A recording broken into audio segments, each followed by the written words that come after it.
തനന താരമധുരം. അത് പാടിക്കഴിയുമ്പം അപ്പം അഹമ്മദ് ഡയറക്ടറും വിനീതേട്ടനും ഡയറക്ടറാണല്ലോ. അപ്പം വിനീതേട്ടൻ്റെ ഒരു സിംഗർ കൂടെയാണല്ലോ. അപ്പൊ വിനീതേട്ടനെ ജസ്റ്റ് അമ്മയിട്ട് അടിപൊളിയാണല്ലോ, ഇത് സൂപ്പറാണ്, ഇത് മതി. വെറുതെ ഇരിക്കുന്നവരെ കല്യാണം കഴിപ്പിക്കാൻ തോന്നുന്ന രണ്ട് പാട്ടുണ്ടോ? പൊട്ട് തൊട്ട് പറഞ്ഞ അങ്ങനെ തോന്നുന്നുണ്ടോ? എനിക്ക് തോന്നുന്നുണ്ട്. ഒരു സിനിമയെ അല്ലെങ്കിൽ ഒരു സ്റ്റോറി ലൈനെ ഒരു ക്യാരക്ടറിന് ലാർജർ ദാൻ ലൈഫ് ആക്കാൻ പറ്റുന്ന ഒരു വലിയ മ്യൂസിക്കൽ എലിമെന്റ് ആ കോറസ്. സുഷിൻ ചെയ്ത വർക്ക്സിൽ എനിക്ക് ഏറ്റവും പേഴ്സണൽ ഫേവറേറ്റ് ഉള്ള ഒരു ആൽബമാണ് ആവേശം. മലർച്ചെണ്ടിൽ ഓരോ മുട്ടും ഓരോ സ്വപ്നം, അവയിൽ കാണാറാകുന്നോരോ മോഹം ഓരോ വർണ്ണം, ആരാരോ പാടുവതാരേ നീ ആരാർദ്ധരാഗം, അറിയാമോ പിറാക്കളെ ഇങ്ങനെയും ജീവിതം, പുതിയൊരു ലോകം. എനിക്ക് റീസെന്റ് വന്ന കമ്പോസിഷനിൽ ഒരു ഡാൻസറും കർണാട്ടിക് മ്യൂസിക്കിനോട് താല്പര്യമുള്ള ആളാണ്. എനിക്ക് വാ കണ്ണുമ്പോൾ എനിക്ക് ഭയങ്കര ഇഷ്ടമാണ്. പക്ഷെ ഞാൻ ആദ്യമായിട്ട് ആ വിഷ്വല് കാണുമ്പോൾ ഉത്തര വന്നത് അടുത്ത പോർഷൻ പാടുന്ന ഞാൻ സ്വപ്നത്തിലെ ഞാൻ വിചാരിച്ചിട്ടേ ഇല്ല അത് ഉത്തര വരാൻ പോവാണ്. എനിക്ക് ആ ശബ്ദത്തിന് ഉത്തരയുടെയും സൂര്യഗായത്രിയുടെയും ശബ്ദങ്ങളോട് എനിക്ക് ഭയങ്കര ഭയങ്കര ആരാധനയാണ്. അപ്പൊ ഉത്തരെ പ്ലേസ് ചെയ്യുന്നത് എങ്ങനെയാന്നുള്ളൊരു ചോദ്യം. ദെൻ അതിനകത്ത് അക്കപ്പല്ല യൂസ് ചെയ്തിട്ടുണ്ടല്ലോ. അപ്പോൾ അതൊരു ഭയങ്കര ബ്രില്യൻ പരിപാടിയായിട്ട് എനിക്ക് തോന്നി തുടക്കത്തിൽ. പിന്നെ തിരുക്കുറലിന്റെ പോർഷൻ മാതർമുഖം യൂസ് ചെയ്തിട്ടുണ്ട്. ഇങ്ങനെ ഒരു സോങ് ഡിസൈൻ എങ്ങനെയാണ് ചെയ്തത്? അത് ആക്ച്വലി നമ്മള് ഈ വാക്കണ്ണമ്മ സോങ് ആണ് ആദ്യം റിലീസ് ചെയ്തതെങ്കിലും അല്ല, അതിനു മുമ്പ് മിസ്സൊരുത്തി എന്ന് പറഞ്ഞൊരു ട്രാക്ക് ഇറങ്ങിയതിന് ശേഷമാണ് വാക്കണ്ണമ്മ ഇറങ്ങിയത്.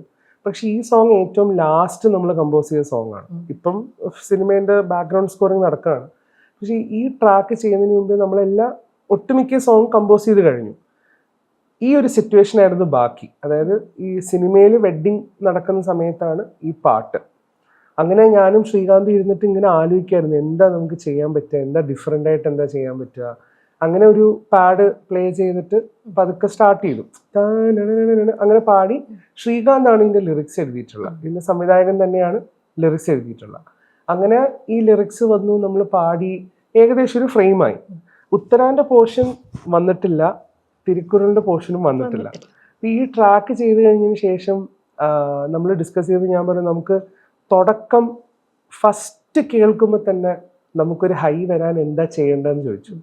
അപ്പം ഇങ്ങനെ നമ്മൾ ഡിസ്കസ് ചെയ്യുന്ന സമയത്ത് ഞാൻ പറഞ്ഞു, നമുക്ക് എൽഫെ ബാൻഡ്, എൽഫെ കൊയർ ഉണ്ട് ചെന്നൈയിലുള്ള, നമുക്ക് എൽഫെ ബാൻഡിനെ വെച്ചൊരു അക്കപ്പല്ല വെസ്റ്റേൺ രീതിയിൽ നമുക്കൊരു നമ്മുടെ ട്രഡീഷണൽ ആയിട്ടുള്ള എന്തെങ്കിലും ഒരു സാധനം വെച്ചിട്ട് നമുക്ക് ട്രാക്ക് സ്റ്റാർട്ട് ചെയ്യാൻ പറ്റുമോ.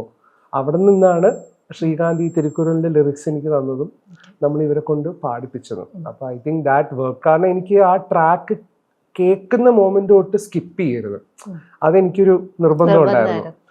അങ്ങനെയാണ് ഫസ്റ്റ് തന്നെ നമ്മൾ ഈ എൽഫെ ബാൻഡിനെ വെച്ചതും. പിന്നെ ഹാഫ് വേ, കാരണം ആ സോങ്ങിന് അത്യാവശ്യം ലെങ്ത് ഉണ്ട്. ആ സോങ് ഹാഫ് വേ പോയപ്പോൾ ഞാൻ പറഞ്ഞു, ഇനി എൻ്റെ വോയിസ് അല്ല, ഇനി ഇവിടെ ഒരു ഭയങ്കര യുണീക്ക് ആയിട്ടുള്ള ഒരു ശബ്ദം വരണം, ഒരു ഫീമെയിൽ വോയിസ് വരണം. പക്ഷെ അത് കേട്ട് കഴിഞ്ഞാൽ people have to be mesmerised. അങ്ങനെയാണ് then Uthara was a very unique fight. അങ്ങനെയാണ് ഉത്തരനെ വിളിച്ച് നമ്മൾ പാടിപ്പിച്ചത്. പക്ഷെ അത് ഇതിൻ്റെ ഒരു വളരെ രസകരമായിട്ടുള്ളൊരു സ്റ്റോറി. ഞാൻ 2009 എൻ്റെ വോയിസ് ഡെമോ CD ഞാൻ ഉണ്ണികൃഷ്ണൻ സാറിന് കൊടുത്തിട്ടുണ്ടായിരുന്നു. അങ്ങനെ ഉണ്ണികൃഷ്ണൻ സാറിന്റെ വോയിസ് ഡെമോ CD കേട്ടിട്ട് വിദ്യാസാഗർ സാറിന് വേണ്ടിയിട്ട് ഞാൻ ഡെമോ ടെസ്റ്റിന് വേണ്ടി ചെന്നൈ പോയ കഥയുണ്ട്. റഹ്മാൻ സാറിനും ഞാൻ പോയി വോയിസ് ടെസ്റ്റ് ചെയ്ത കഥയുണ്ട്. പക്ഷെ എല്ലാം കറങ്ങിത്തിരിഞ്ഞ് ഞാൻ കമ്പോസ് ചെയ്യുന്ന ട്രാക്കിൽ ഉണ്ണികൃഷ്ണൻ സാറിന്റെ മോള് വന്ന് പാടുമ്പോൾ അതെനിക്ക് ഭയങ്കര ഒരു സന്തോഷമായിട്ട് തോന്നി. കാരണം ഉണ്ണികൃഷ്ണൻ സാറും വന്നിട്ടുണ്ടായിരുന്നു സ്റ്റുഡിയോയിൽ. സാറ് തന്നെ ഈ കഥ പറയുകയും ചെയ്തു, വിഷയം ഓർമ്മയുണ്ടോ, we have met before. So I think അങ്ങനെയാണ് ആ ട്രാക്ക് ഷേപ്പ് ആയത്. Circle. But she is a great artist. Uthara ഗംഭീര സിംഗറാണ്. അത് ഒരേ സമയം രണ്ട് ജോണേഴ്സും ഉത്തരയ്ക്ക് ഹാൻഡിൽ ചെയ്യാൻ പറ്റും, വെസ്റ്റേൺ സ്റ്റൈൽ പ്ലസ് കർണാട്ടിക്. അപ്പൊ അതൊരു ഭയങ്കര മാജിക്കൽ ഗിഫ്റ്റ് ആണ്. വെറുതെ ഇരിക്കുന്നവരെ കല്യാണം കഴിപ്പിക്കാൻ തോന്നുന്ന രണ്ട് പാട്ടുണ്ടോ? പൊട്ട് തൊട്ട് അങ്ങനെ തോന്നുന്നുണ്ടോ? എനിക്ക് തോന്നുന്നുണ്ട്. സന്തോഷം. വാക്കണ്ണമ്മയിലെ കോറസ് പ്ലേസ്മെന്റ്, ഇപ്പം നമ്മുടെ മൈക്ക് സിനിമയിലെ നീ എന്ന് തുടങ്ങുന്ന ആ പാട്ടിന്റെ കോറസ് പ്ലേസ്മെന്റ് ഇപ്പോൾ ഹൃദയത്തിലെ തന്നെ തുലാമഴ ആ പോർഷനൊക്കെ കോറസ് യൂസ് ചെയ്യുമ്പോൾ എന്തൊക്കെ കാര്യങ്ങളാണ് ശ്രദ്ധിക്കാറ്? എനിക്ക് കോറസ് പോർഷൻസ് പൊതുവെ ഇപ്പൊ ചേട്ടൻ തന്നെ ചേട്ടന്റെ സൗണ്ട് തന്നെ ഇൻഫ്യൂസ് ചെയ്യാറുണ്ടല്ലോ പാട്ടുകളിൽ. ഭൂരിഭാഗം സമയത്തും ഹൈ പിച്ചിലുള്ള പോർഷൻസിലാണ് സൗണ്ട് യൂസ് ചെയ്ത് ഞാൻ കേട്ടിട്ടുള്ളത് പാട്ടിനുള്ളിൽ. അപ്പൊ ഈ കോറസ് പ്ലേസ്മെന്റും പാട്ടിനെ ലിഫ്റ്റ് ചെയ്യുന്നതിലുള്ള ഒരു റിലേഷൻഷിപ്പ് എങ്ങനെ, അത് എങ്ങനെയാ പ്ലേസ് ചെയ്യുന്നത്? എനിക്ക് തോന്നുന്നു കോറസ് ഒരു വലിയ ഒരുപാട് പേര് ഇനിയും എക്സ്പ്ലോർ ചെയ്യേണ്ട ഒരു സെഗ്മെന്റാണ് ഈ കോറസ്. കാരണം ഒരു സിനിമയെ അല്ലെങ്കിൽ ഒരു സ്റ്റോറി ലൈനെ ഒരു ക്യാരക്ടറിന് ലാർജർ ദാൻ ലൈഫ് ആക്കാൻ പറ്റുന്നൊരു വലിയ മ്യൂസിക്കൽ എലിമെൻ്റാണ് കോറസ്. അത് റൈറ്റ് ഫ്രം ബാക്ക്. ഇപ്പം നമ്മൾ ഗ്രിഗോറിയൻ ചാൻസിങ് ആണ് മ്യൂസിക് ഒറിജിനേറ്റ് ചെയ്യുന്നതെന്ന് എല്ലാവരും പറയുന്നുണ്ട്. ഗ്രിഗോറിയൻ ചാൻസ് തന്നെ is a group of people. അവർ പാടുന്നതാണ് ഈ കോറസ് ആയിട്ട് നമ്മൾ കേൾക്കുന്നത്. അപ്പം the more number of voices coming നമുക്കൊരു ഭയങ്കര ലാർജർ ദാൻ ലൈഫ് ഫീലിംഗ് കിട്ടും. അത് തന്നെയാണ് അതിൻ്റെ ഒരു ഹൈ. ഞാൻ പല സോങ്ങിലും കോറസ് ഞാൻ വളരെ കുറച്ച് കോറസ് യൂസ് ചെയ്തിട്ടുണ്ട്. എൻ്റെ പ്രീവിയസ് ട്രാക്സിലൊന്നും ഞാൻ അങ്ങനെ കോറസ് അങ്ങനെ യൂസ് ചെയ്തിട്ടില്ല. എനിക്കൊന്ന് ഹൃദയം തൊട്ടാണ് കൂടുതലും ഞാൻ കോറസ് എക്സ്പ്ലോർ ചെയ്തത്. ഇപ്പം ഹൃദയത്തില് ദർശന പ്രണവിൻ്റെ ഒരു ബാസ്കറ്റ് ബോൾ സീനുണ്ട്. രാവിലെ എണീറ്റിട്ട് അവിടെ ഈ എൽഫെ ബാൻഡ് അത് ഒരു അക്കപ്പല്ല കോറസ്. അവിടെ നിന്നാണ് ആക്ച്വലി എനിക്ക് മനസ്സിലായത് കോറസിനെ എങ്ങനെ ലിഫ്റ്റ് ചെയ്യാൻ പറ്റും ഒരു സീനിനെയോ അല്ലെങ്കിൽ ഒരു സോങ്ങിനെയോ. പിന്നെ അതിനുശേഷം ഇപ്പം മറ്റ് ലാംഗ്വേജിൽ നമ്മൾ വർക്ക് ചെയ്യുന്ന സമയത്ത് അവിടെ കോറസ് സെക്ഷൻ തന്നെ ഭയങ്കര ഹ്യൂജാണ്, സെപ്പറേറ്റ് ആണ്. ഇപ്പം നമ്മൾ ചെന്നൈ പോകുമ്പോഴും ഹൈദരാബാദ് പോകുമ്പോഴും ഇപ്പം ബോംബെ പോകുന്ന സമയത്താണെങ്കിൽ പോലും chorus section is very important. ഇപ്പം നമ്മൾ ഹിന്ദി സോങ്സ് കേൾക്കുമ്പോൾ ഇപ്പം ഫോർ എക്സാമ്പിൾ പർദേശിയ എന്ന് പറഞ്ഞ സോങ്, ഇപ്പം തകതും തകതും you start with a chorus. അല്ലെങ്കിൽ ഇപ്പോൾ ലോക്കയിൽ ജയ്ക്സേട്ടൻ ചെയ്ത you start like that, you know. അപ്പം യു ആർ ഓൾറെഡി ഇൻ, നമ്മൾ ഓൾറെഡി ആ ലോകത്തിലേക്ക് നമ്മൾ ഇന്നാണ്. അപ്പോൾ അതൊരു മ്യൂസിക് ഡയറക്ടറിൻ്റെ ഒരു കോളാണ് ഈ കോറസ് എന്ന് പറയുന്നത്. I M huge fan of. അതെ അതെ, എനിക്ക് എപ്പോഴും ഇഫ് ഇറ്റ്സ് നീഡഡ് ഡെഫിനറ്റ്ലി. അത് ഭയങ്കര ഒരു ഹെർക്കുലിയൻ ടാസ്ക് ആണ്. കാരണം കുറേ സിംഗേഴ്സിനെ ഗ്യാദർ ചെയ്യണം, you have to record it properly, അത് പ്രോപ്പറായിട്ട് എഡിറ്റ് ചെയ്ത് you have to mix it properly. അത് കാരണം അത് ഓവർഡൂ ചെയ്യാനും പറ്റും. നമ്മുടെ മിക്ക സോങ്ങിലും നമ്മൾ കോറസ് വന്നു കഴിഞ്ഞാൽ ഞാൻ വിശ്വസിക്കുന്നത് പിന്നെ ആൾക്കാർക്ക് ആ ഒരു ഹൈ അങ്ങ് പോവും. പിന്നെ അവർ മനസ്സിലാവും ഇത് ഓക്കെ, ഇത് കോറസ് സെക്ഷൻ വന്നു.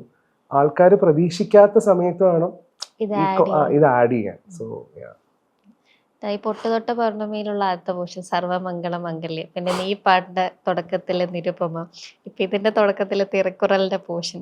അപ്പൊ ഈ കർണാട്ടിക് എലമെന്റ്സ് അല്ലെങ്കിൽ സർവമംഗള മംഗല്യം നമ്മള് ആകെ കേൾക്കാം അമ്പലത്തിൽ രാവിലെ 5 മണിക്കുള്ള ഒരു ശല്യ മ്യൂസിക്കാണ് ശരിക്കും. അപ്പൊ അതിനൊക്കെ പാട്ടിൻ്റെ അകത്തോണ്ട് പ്ലേസ് ചെയ്തിട്ട് ഇപ്പൊ ലോകത്തുള്ള എല്ലാവർക്കും അത് അറിയാം. സിനിമയ്ക്ക് അങ്ങനെ ഒരു പോപ്പുലർ ഫേസ് കൂടെ ഉണ്ടല്ലോ. അപ്പൊ ഈ ഇങ്ങനത്തെ ഈ നമ്മൾ അധികം എക്സ്പെക്ട് ചെയ്യാത്ത ഈ സാധനങ്ങൾ, ഈ സർവമംഗള മംഗല്യം എന്നും ഒരു ലവ് സോങ്ങിന്റെ തുടക്കത്തിൽ നമ്മൾ അത് വിനീതേട്ടന്റെ കോളായിരുന്നു കേട്ടോ ആ ഒരു പോർഷൻ. അങ്ങനെ അപ്പൊ എങ്ങനെയാട്ടെ ഇത് പ്ലാനിങ് ആണോ? ഇത് ഇങ്ങനെ ഒരു ഞാൻ പറഞ്ഞില്ല, ഈ നമ്മളൊരു സിനിമയിൽ വർക്ക് ചെയ്യുന്ന സമയത്ത് സിനിമയിൽ വർക്ക് ചെയ്യുന്ന സമയത്ത് ഒരു ടീം വർക്കാണ്. അപ്പം അതിൽ ഞാനെന്ന് മാത്രമുള്ള ഒരു വ്യക്തിൻ്റെ ആഗ്രഹങ്ങൾ മാത്രം ഇമ്പോസ് ചെയ്യുന്ന ഒരു ആർട്ട് ഫീൽഡിൽ നിന്ന് ഞാൻ വിശ്വസിക്കുന്നില്ല. അവിടെ എല്ലാവരും വരും. The director, the actors, editor, cameraman, എല്ലാവരുടെയും ഫീഡ്ബാക്ക് വളരെ വാലിഡ് ആണ്. സിൻസിയർ ആയിട്ടാണ് ഒരു ഫീഡ്ബാക്ക് പറയുന്നതെങ്കിൽ, എക്സ്പീരിയൻസ്ഡ് ആയിട്ടുള്ള ആൾക്കാരാണെങ്കിൽ. അപ്പം അതിൽ നിന്നുമൊക്കെ നമുക്ക് നമ്മുടെ ആർട്ടിലേക്ക് നമുക്ക് ഇംപ്രൊവൈസ് ചെയ്ത് ബെറ്റർ ആക്കാൻ പറ്റും എന്ന് വിശ്വസിക്കുന്ന ഒരു മ്യൂസീഷ്യനാണ് ഞാൻ. കാരണം ഞാൻ ഈ പറഞ്ഞ പോലെ വേറെ ഭാഷകളിലും വർക്ക് ചെയ്യുന്ന സമയത്ത് എക്സ്ട്രീം ഇൻവോൾവ്മെൻ്റ് ആണ് ഇവരെല്ലാവരും കാണിക്കുന്നത്. ഇപ്പോൾ ഖുഷി എന്ന് പറഞ്ഞൊരു സിനിമ ഞാൻ ചെയ്തിട്ടുണ്ട്. അതിൽ വിജയ് ദേവരകൊണ്ടാൻ്റെ സിനിമയാണ്. ശിവ നിർവാണയാണ് ഡയറക്റ്റ് ചെയ്തത്. അപ്പം എനിക്ക് ആദ്യമായിട്ട് ഞാൻ തെലുഗു ഡെബ്യൂ ചെയ്യുന്ന തന്നെ ഒരു 80-100 crore ഫിലിമാണ് ഞാൻ ചെയ്യുന്നത്.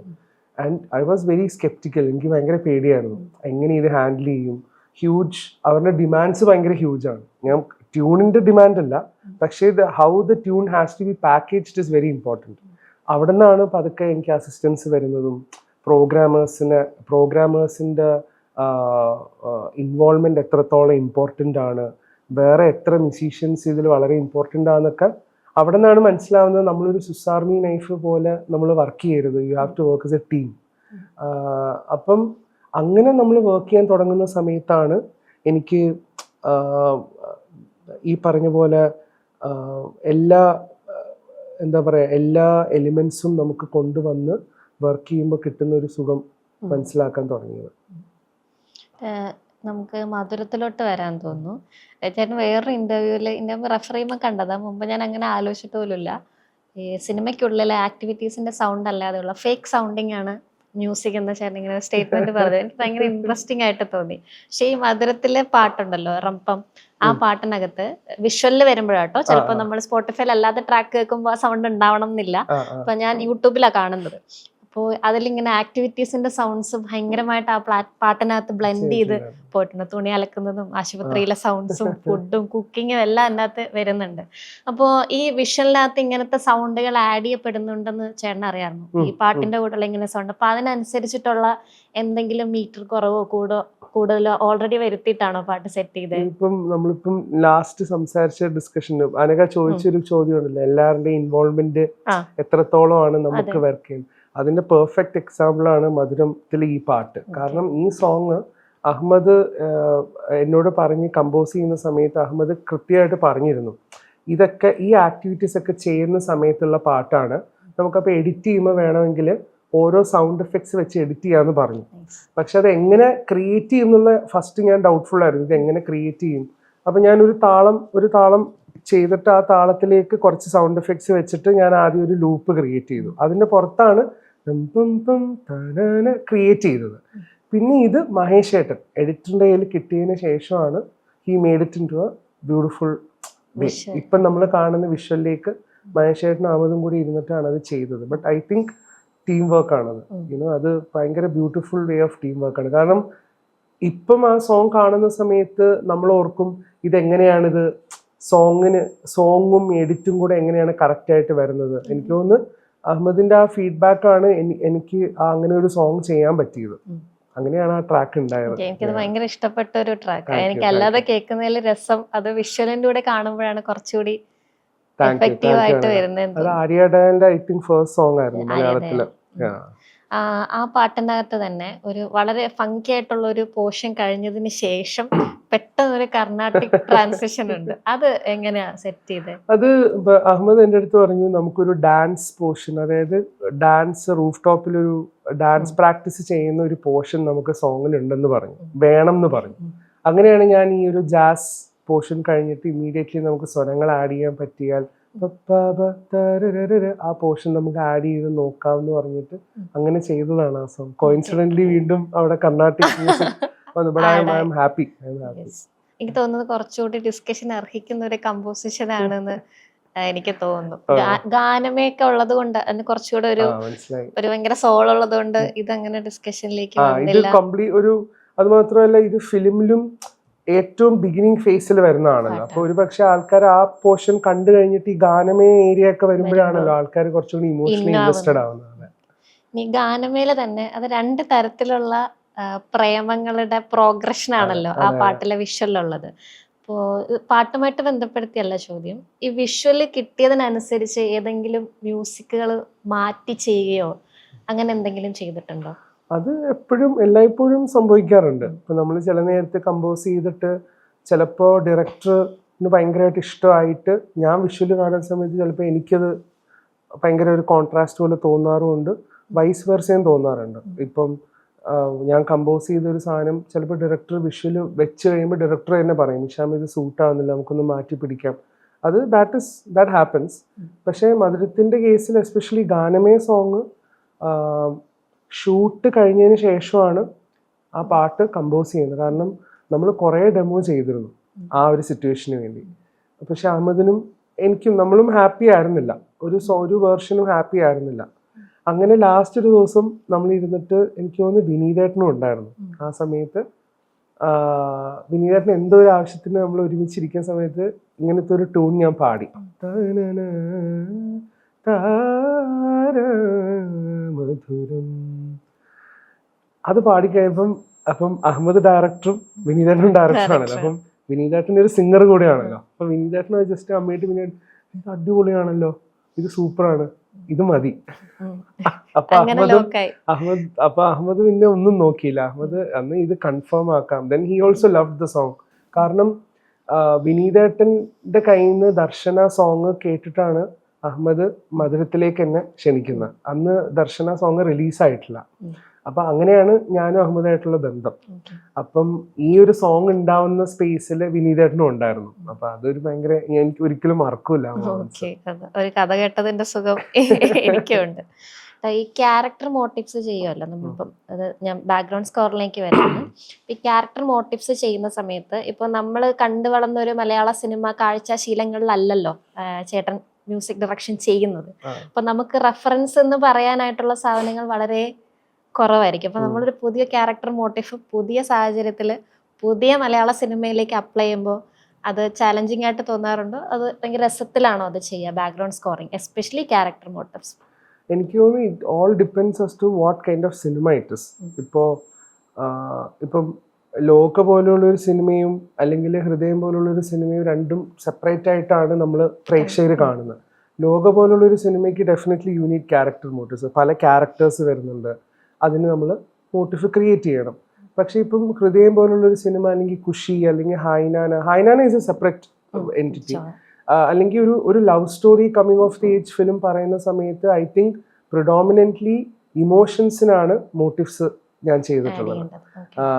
അതിൽ ഹാപ്പിനെസ് വരുന്ന സമയത്തുള്ള മോട്ടീവ്, അവരെ ഏറ്റവും വിഷമിക്കുന്ന സമയത്തുള്ള മോട്ടീവ്, പിന്നെ എന്തെങ്കിലും ഒരു ഏറ്റവും ആൻറ്റി ക്ലൈമാക്സോ അല്ലെങ്കിൽ ഒരു ഇൻ്റർവെൽ സീക്വൻസിന് ഉള്ള മോട്ടീവാണ് നമ്മൾ ചെയ്യുന്നത്. ഇപ്പോൾ ഹൃദയത്തിൻ്റെ ഇൻ്റർവെൽ സീക്വൻസിൽ ട്രെയിനിൽ പ്രണവ് പോകുന്ന സമയത്ത് പ്രണവ് ട്രെയിനിൽ നിന്ന് ഇറങ്ങി നോക്കുമ്പോഴാണ് ഹൃദയം എഴുതി കാണിക്കുന്നത്. ആ സമയത്താണ് നമ്മൾ മനസ്സേൻ്റെ മ്യൂസിക് വെക്കുന്നത്. അപ്പോൾ അത് നമുക്ക് അവിടെ വെക്കാൻ വേണ്ടിയിട്ടുള്ള ഒരു മോട്ടീവ് ക്രിയേറ്റ് ചെയ്ത് വെച്ചതാണ്. അപ്പോൾ I think it depends on the story. It depends. ഇപ്പം ഫോർ എക്സാമ്പിൾ ആവേശം എന്ന് പറഞ്ഞ സിനിമയിൽ സുഷിൻ ചെയ്ത വർക്ക്സിൽ എനിക്ക് ഏറ്റവും പേഴ്സണൽ ഫേവറേറ്റ് ഉള്ള ഒരു ആൽബമാണ് ആവേശം. സിനിമയിലും സുഷിൻ വർക്ക് ചെയ്തിട്ടുള്ള കണ്ടന്റ്സ് ഇസ് വെരി സ്ട്രോങ്. അതിൽ ക്യാരക്ടർ മോട്ടീവ്സും ഉണ്ട്, അതിൽ ഇമോഷണൽ മോട്ടീവ്സും ഉണ്ട്. കാരണം അതിൽ ഫഹദ് ഫാസിൽ എന്ന് പറഞ്ഞ ആ ക്യാരക്ടർ വിഷമിക്കുന്ന സമയത്ത് മ്യൂസിക് ഉണ്ട്, പുള്ളി ആരാണെന്ന് കാണിക്കാൻ ഇറങ്ങിത്തിരിക്കുന്ന സമയത്തും മ്യൂസിക് ഉണ്ട്. So I think it depends on how the music composer is tweaking the film. പക്ഷേ ഇതിപ്പം നേരെ മറിച്ച് ഇപ്പം നമ്മൾ ഇൻട്രസ്റ്റെല്ലാർ പോലുള്ള ഒരു സിനിമയെ കുറിച്ചാണ് ഡിസ്കസ് ചെയ്യുന്നതെങ്കിൽ I think most predominantly Hans Zimmer അതിലെ സീൻസിനും ഇമോഷൻസിനുമാണ് മോട്ടിഫൈ ചെയ്തിട്ടുള്ളത് മോർ ദാൻ ക്യാരക്ടേഴ്സ്. കാരണം ഇപ്പം അവര് നമ്മുടെ ഈ ബ്ലാക്ക് ഹോളിലേക്ക് കയറുന്ന സമയത്തുള്ള മ്യൂസിക്കും അല്ലെങ്കിൽ അവിടെ സ്പേസ് ഷിപ്പ് പൊട്ടിത്തെറിക്കുന്ന സമയത്തുള്ള മ്യൂസിക് ഒക്കെ പുള്ളി അതിനൊക്കെ സെപ്പറേറ്റ് മ്യൂസിക് ചെയ്തിട്ടുണ്ട്. So I think it depends on the film definitely. നമ്മുടെ ഇന്ത്യയിലെ തന്നെ പല റീജിയൻസിൽ വർക്ക് ചെയ്തിട്ടുള്ള ഒരാളാണല്ലോ. അപ്പോൾ നമ്മുടെ കേരളത്തിലെ ഒരു വർക്കിംഗ് പാറ്റേണും മറ്റ് ഏത് നല്ലത് ഒന്നല്ല ഞാൻ ചോദിക്കുന്നത്, ഈ വർക്കിംഗ് പാറ്റേണിന്റെ ഒരു ഡിഫറൻസ് എന്താ? മീൻസ് നമുക്ക് അലോട്ട് ചെയ്യുന്ന ടൈം ആണെങ്കിലും അല്ലെങ്കിൽ ഒരു കൊളാബറേഷന്റെ, ഡെഫിനറ്റ്ലി കൊളാബറേഷൻ ഉണ്ടാവും, ആ ഡിഫറൻസ് എങ്ങനെയാണുള്ളത്? കുഴപ്പം പിടിച്ച ഉത്തരാണോ? എനിക്ക് നാട് ഇവിടെ ആയതുകൊണ്ടും ഞാൻ ആലുവയിലാണ് താമസിക്കുന്നത്. എറണാകുളംകാരനാണ്, എറണാകുളത്താണ്, സ്വദേശം ആലപ്പുഴയാണ്. അപ്പോ ഇപ്പൊ ഫോർ എക്സാമ്പിൾ ഇപ്പോൾ മറ്റ് ഇൻഡസ്ട്രിയിൽ നമ്മൾ പോയി വർക്ക് ചെയ്യുന്ന സമയത്ത് വേ ഓഫ് വർക്കിംഗ് ഡിഫറെൻ്റ് ആണ്. അനക്ക ഇപ്പോൾ തെലുഗുവിൽ പോയി വർക്ക് ചെയ്യുന്ന സമയത്ത് നമ്മൾ ഭയങ്കര റെസ്പെക്റ്റാണ്. ഇപ്പം എനിക്ക് തോന്നുന്നു ഞാൻ മാത്രമല്ല ഒരു ടെക്നീഷ്യൻ ഇവിടെ നിന്ന് പോകുന്നത്, ഇവിടെ ഒട്ടുമിക്കയും ടെക്നീഷ്യൻസ് പല ഇൻഡസ്ട്രിയിൽ പോയി വർക്ക് ചെയ്യും. പക്ഷെ ഒരു മ്യൂസിക് ഡയറക്ടർ എന്ന രീതിയിൽ നമ്മളവിടെ പോയി വർക്ക് ചെയ്യുന്ന സമയത്ത് ഭയങ്കര സ്ട്രിക്റ്റ് ഡെഡ് ലൈൻസ് ഉണ്ട്. ഇപ്പം തെലുഗുവിലൊക്കെ വർക്ക് ചെയ്യുന്ന സമയത്ത് ഇന്ന ഡേറ്റിന് നമുക്ക് you have to finish it, കാരണം you don't have any other choice. അതുപോലെ തന്നെ ഡിമാൻഡ് ഭയങ്കര കൂടുതൽ, ഡിമാൻഡ് ആൻഡ് സപ്ലൈ എന്ന് പറയുന്ന പോലെ നമ്മൾ ചെയ്യുന്ന ലെവൽ ഓഫ് ഡെമോസ് അല്ലെങ്കിൽ നമ്മളിപ്പോൾ ഒരു സിറ്റുവേഷന് വേണ്ടി ചെയ്യുന്ന സോങ് ഒരു പക്ഷേ കുറേ ഐട്രേഷൻസ് ചിലപ്പോൾ വരും. അത് ഫേസ്റ്റൊക്കെ എനിക്ക് മനസ്സിലായിരുന്നില്ല, കാരണം ഞാൻ ഇവിടെ നമ്മുടെ നാടാണല്ലോ, നമുക്ക് പരസ്പരം കമ്മ്യൂണിക്കേഷൻ ഇസ് വെരി ഈസി ഇവിടെയുള്ള ഡയറക്ടേഴ്സായിട്ട്. ഇപ്പം ആ ഡയറക്ടർ അതായത് കൊള്ളൂല, നമുക്ക് വേറെ സോങ് ചെയ്യാം. പക്ഷെ അവിടെ അങ്ങനെയല്ല, അവിടെ അവർ പറയും Shyam I think we need to work around more. ഇപ്പം ഞാനത് യൂസ്ഡായി. ഇപ്പം ഞാൻ ഫസ്റ്റ് ഓപ്ഷനോ സെക്കൻഡ് ഓപ്ഷനോ കൺഫേം പറഞ്ഞാൽ ഞാൻ ഭയങ്കര ഡൗട്ട്ഫുൾ ആയിരിക്കും. ഞാൻ പറയും ഇല്ല, അത് ഇറ്റ്സ് നോട്ട് ദെയർ യെറ്റ്, നമുക്കൊന്ന് വർക്ക് ചെയ്തിട്ട് നമുക്ക് ആലോചിച്ച് വിഷ്വലൊക്കെ വെച്ച് കണ്ടു നോക്കാമെന്ന് ഞാൻ പറയും. അതുപോലെ ഇപ്പോൾ തമിഴിൽ വർക്ക് ചെയ്യുന്ന സമയത്തും കംപ്ലീറ്റ്ലി ഡിഫറെൻ്റ് ആണ്. തമിഴിൽ വർക്ക് ചെയ്യുന്ന സമയത്ത് നമുക്കൊന്നും മനസ്സിലാവില്ല. വർക്ക് ചെയ്യുന്ന സമയത്ത് ഏതാണ് ലോക്ക് ചെയ്യുന്നത്, എന്ത് വെച്ചാൽ ഇവർ ഷൂട്ട് ചെയ്യുന്നത്. ചിലപ്പം സിനിമ റിലീസ് ചെയ്യുന്നതിന് ലാസ്റ്റ് മൊമെന്റ് വരെ നമ്മൾ ചിലപ്പം പാട്ടുകൾ എന്താ പറയുക ചേഞ്ച് ചെയ്യുന്ന ഒരു പ്രവണത അവിടെ ഉണ്ട്. സ്കോർ ചെയ്യുന്ന സമയത്തും ഞാൻ കണ്ടിട്ടുള്ള വെച്ചിൽ അങ്ങനത്തെ ഒരു പ്രവണത പ്രാക്ടീസ് ഉണ്ട്. കാരണം അവിടെ എല്ലാവരും ഇൻവോൾവ് ആണ്. And since the industry in Tamil is very huge and ടെക്നീഷ്യൻസും ഒരുപാട് പേരാണ് അവിടെ. എക്സ്പീരിയൻസും ഭയങ്കര കൂടുതലാണ്. അപ്പോൾ ആ സമയത്ത് ഇറ്റ്സ് വെരി ഫാസ്റ്റ്, ഭയങ്കര ഹേസ്റ്റ്ലി ഡിസൈഡ് ചെയ്യുന്ന കുറേ കാര്യങ്ങളിൽ ഒന്നാണ് മ്യൂസിക്. അത് music does not consume the whole industry. തെലുഗുവിൽ നേരെ മറിച്ചാണ്. തെലുഗുവിൽ 5 പാട്ട് അല്ലെങ്കിൽ 6 പാട്ട് മിനിമം ഒരു ഫിലിമിൽ വേണം എന്നുള്ള ഒരു അവിടെ, കാരണം അതിന് വേണ്ടിയുള്ളൊരു ഓഡിയൻസ് ഉണ്ട് അവിടെ. ഒരു ഫിലിമിൽ ഒരു ലവ് സോങ് എന്ന് പറയുന്നത് it's A very important factor. ഇവിടെ പിന്നെയും ഡിഫറെൻ്റ് ആണ്. ഇവിടെ വീണ്ടും മലയാള സിനിമ ഈസ് ഓൾവേസ് ഇംപ്രവൈസിങ്. നമ്മൾ ഇപ്പം കഴിഞ്ഞ വെള്ളിയാഴ്ച ഇറങ്ങുന്ന ഒരു സിനിമ സക്സസ് ആവുന്ന സമയത്ത് ഇനി തികച്ചും വ്യത്യസ്തമായിട്ടുള്ള ഒരു സിനിമ വന്നാൽ മാത്രമായിരിക്കും ചിലപ്പം നമ്മൾ പ്രേക്ഷകരെ അതിനെ വെൽക്കം ചെയ്യുന്നത്. അപ്പം ആ ഒരു ചേഞ്ചിങ് ഫാക്ടർ മലയാളത്തിലുണ്ട്. അത് ചേഞ്ച് ചെയ്യുന്നത് കൊണ്ടും മ്യൂസിക്കിനെയും ഒരുപാട് ഇൻഫ്ലുവൻസ് ചെയ്യുന്നുണ്ട്. മ്യൂസിക്കിന്റെ way of songs, way of artist, അതിൽ കൊളാബറേറ്റ് ചെയ്യുന്ന ആർട്ടിസ്റ്റുകൾ മാറുന്നുണ്ട്. ഒരുപാട് പുതിയ മ്യൂസീഷ്യൻസ് വരുന്നുണ്ട്. അപ്പം so Malayalam is always at the verge of improvisation and changing. അപ്പം ആ ഒരു വ്യത്യസ്തത എനിക്ക് ഈ പല ഇൻഡസ്ട്രിയിലും പോകുമ്പോൾ ഫീൽ ചെയ്യാറുണ്ട്. AI ഒരു ഡിജിറ്റൽ ഇന്നോവേഷൻ്റെ ഒക്കെ ഒരു പീരീഡ് ആയതുകൊണ്ട് ചോദിക്കാം, നമുക്കിപ്പോൾ ഒരു സാഹചര്യം അല്ലെങ്കിൽ സിറ്റുവേഷൻ നമുക്ക് കിട്ടിക്കഴിഞ്ഞാൽ അതിന് AI ഹെൽപ്പോട് കൂടി ഒരു ഡിജിറ്റൽ സാമ്പിൾ മ്യൂസിക് ക്രിയേറ്റ് ചെയ്യുക, അങ്ങനത്തെ പഠിപ്പിക്കുക കൂടി ചെയ്തുള്ള അധ്യാപകനും കൂടെ ആണല്ലോ. ഞാനായിരുന്നു ഫസ്റ്റ് AI മ്യൂസിക് വെച്ച് ചെയ്ത ആൾ ഇന്ത്യയില്. അത് PSC പരീക്ഷയിൽ വരെ വന്നിട്ടുള്ളൂ. എനിക്കറിയില്ല, വെരി സോറി. അപ്പോൾ ആ ഒരു പരിപാടി എങ്ങനെ, അതിൻ്റെ ഒരു ഫ്യൂച്ചറിസ്റ്റിക് ആയിട്ടുള്ള ഒരു അപ്രോച്ച്, നമുക്കത് പോസിറ്റീവായിട്ടായിരിക്കും ഇൻഡസ്ട്രിയെ ബാധിക്കുക, അല്ലെങ്കിൽ അത് നമ്മുടെ സിംഗേഴ്സിനെയോ അല്ലെങ്കിൽ നമ്മുടെ ഒരു പ്രൊഡക്ഷൻ ഇൻഡസ്ട്രിയോ എഫക്റ്റ് ചെയ്യോ, എന്താണ് അതിൻ്റെ ഒരു വ്യൂ പോയിന്റ് ചേട്ടൻ്റെ? എനിക്കതൊരു debatable topic, to be very honest, എനിക്കതൊരു ഡിബേറ്റബിൾ ടോപ്പിക്കായിട്ട് തന്നെ ഫീൽ ചെയ്യാറില്ല പലപ്പോഴും. കാരണം AI is something that you can use to help for support. നമ്മളെ ഹെൽപ്പ് ചെയ്യാൻ നമുക്ക് യൂസ് ചെയ്യുന്നതല്ലാണ്ട് ഇപ്പം എൻ്റെ വേ ഓഫ് ആപ്ലിക്കേഷനിൽ ഞാൻ ആകെ കൂടെ AI യൂസ് ചെയ്യുന്നത്, ഫോർ എക്സാമ്പിൾ നമ്മൾ ഡെമോ ചെയ്യും. അപ്പം എൻ്റെ വോയിസിന് പകരം നമുക്കൊരു ഫീമെയിൽ ആക്കണം, ഡയറക്ടറിനെ കേൾപ്പിക്കാൻ, അത് ചെയ്യും, ഒരു ഫീമെയിൽ വോയിസിലോട്ട് മാറ്റും. ഇതല്ലാതെ വേറൊരു ആപ്ലിക്കേഷനും ഞാൻ AI ഇതുവരെ യൂസ് ചെയ്തിട്ടില്ല. അപ്പം ഹൈനാനയിലാണ് ഞാൻ എൻ്റെ വോയിസ് ട്വീക്ക് ചെയ്ത് ഫീമെയിൽ വോയിസ് ആക്കി. അതിലൊരു സ്കോറാണ്, ഷാർട്സ് ഓഫ് ഡ്രീംസ് എന്ന് പറഞ്ഞൊരു സ്കോറാണ്. അപ്പോൾ അതിലാണ് ഞാനത് ഫീമെയിൽ ആക്കിയിട്ടുള്ളത്. പക്ഷെ അതല്ലാതെ അതിൻ്റെ ഉപരിയിലേക്ക് ഞാൻ പിന്നെ അതിന് യൂസ് ചെയ്യേണ്ട ഒരു ആവശ്യം എനിക്ക് വന്നിട്ടില്ല. എനിക്ക് തോന്നുന്നു മ്യൂസിക് കേസിൽ ഇപ്പം പല ഡിസ്കഷൻസും ഞാൻ കാണാറുണ്ട്, പല മ്യൂസിക് കമ്പോസേഴ്സും അതിനെക്കുറിച്ച് സംസാരിക്കുന്നത്. ഐ തിങ്ക് അതിലേക്ക് സബ്മിസീവ് ആവാനായിട്ടുള്ള ഒരു കാരണം എനിക്ക് ഫീൽ ചെയ്തിട്ടില്ല. അതിൻ്റെ ഹെൽപ്പും അതിൻ്റെ സപ്പോർട്ടും നമ്മുടെ ഡെയിലി ആപ്ലിക്കേഷൻസിന് യൂസ് ചെയ്യുന്നത് കൊണ്ട് എനിക്കതിനൊരു പ്രശ്നമായിട്ട് തോന്നുന്നില്ല. കാരണം ആർട്ടിഫിഷ്യൽ ഇൻ്റലിജൻസ് ആണ്. ചില നേരത്തെ ഇപ്പം ഫോർ എക്സാമ്പിൾ ഇന്ന് ഒരു മെലഡി നമ്മൾ വായിച്ചു കഴിഞ്ഞാൽ അതിൻ്റെ കോഡ്സ് എന്താണെന്ന് ഈ AI പറഞ്ഞു തരാൻ പറ്റും. അത് യൂസ് ചെയ്യുന്ന ഒരു സോഫ്റ്റ്വെയറിന് പറഞ്ഞു തരാൻ പറ്റും. അല്ലെങ്കിൽ ഫോർ എക്സാമ്പിൾ അതിനൊരു ആർട്ടിഫിഷ്യൽ പ്രോഗ്രാമിംഗ് നമുക്ക് ചെയ്യാൻ പറ്റും.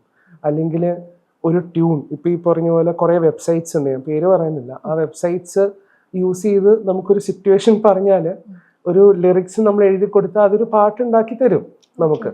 പക്ഷേ അവിടെ ഹ്യൂമൻ ഇൻ്റർവെൻഷൻ ഇല്ലല്ലോ, അവിടെ ഹ്യൂമൻ ഇമോഷൻസ് ഇല്ലല്ലോ. അപ്പോൾ then what is the use of it? എനിക്ക് അവിടെ അത്രേ ഉള്ളൂ. അതിന് അവിടെ ഒരു ഫുൾ സ്റ്റോപ്പ് ഞാൻ കൊടുക്കും. കാരണം ഞാൻ വിശ്വസിക്കുന്നത് മ്യൂസിക് അല്ലെങ്കിൽ ഒരു ആർട്ട് ഫീൽഡ് എന്ന് പറയുന്നത് ഇറ്റ് കംസ് ഫ്രം ഇൻസൈഡ്.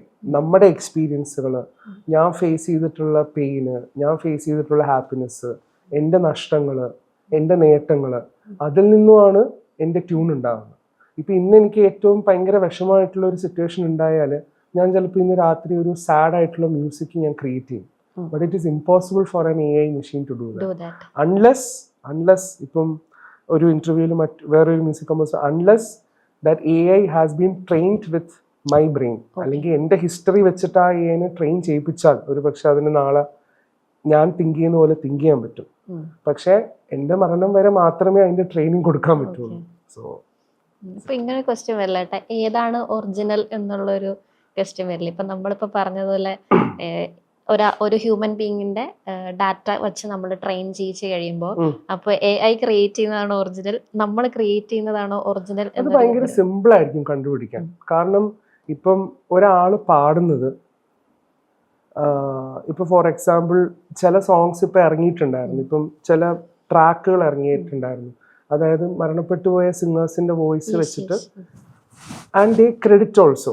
അവർ പറയും means AI reshaped with this, ഇന്ന ഇത് യൂസ് ചെയ്തിട്ടാണ് ഈ വോയിസ് ചെയ്തിട്ടുള്ളതെന്നുള്ളത് അവർ ക്രെഡിറ്റ് ചെയ്യും.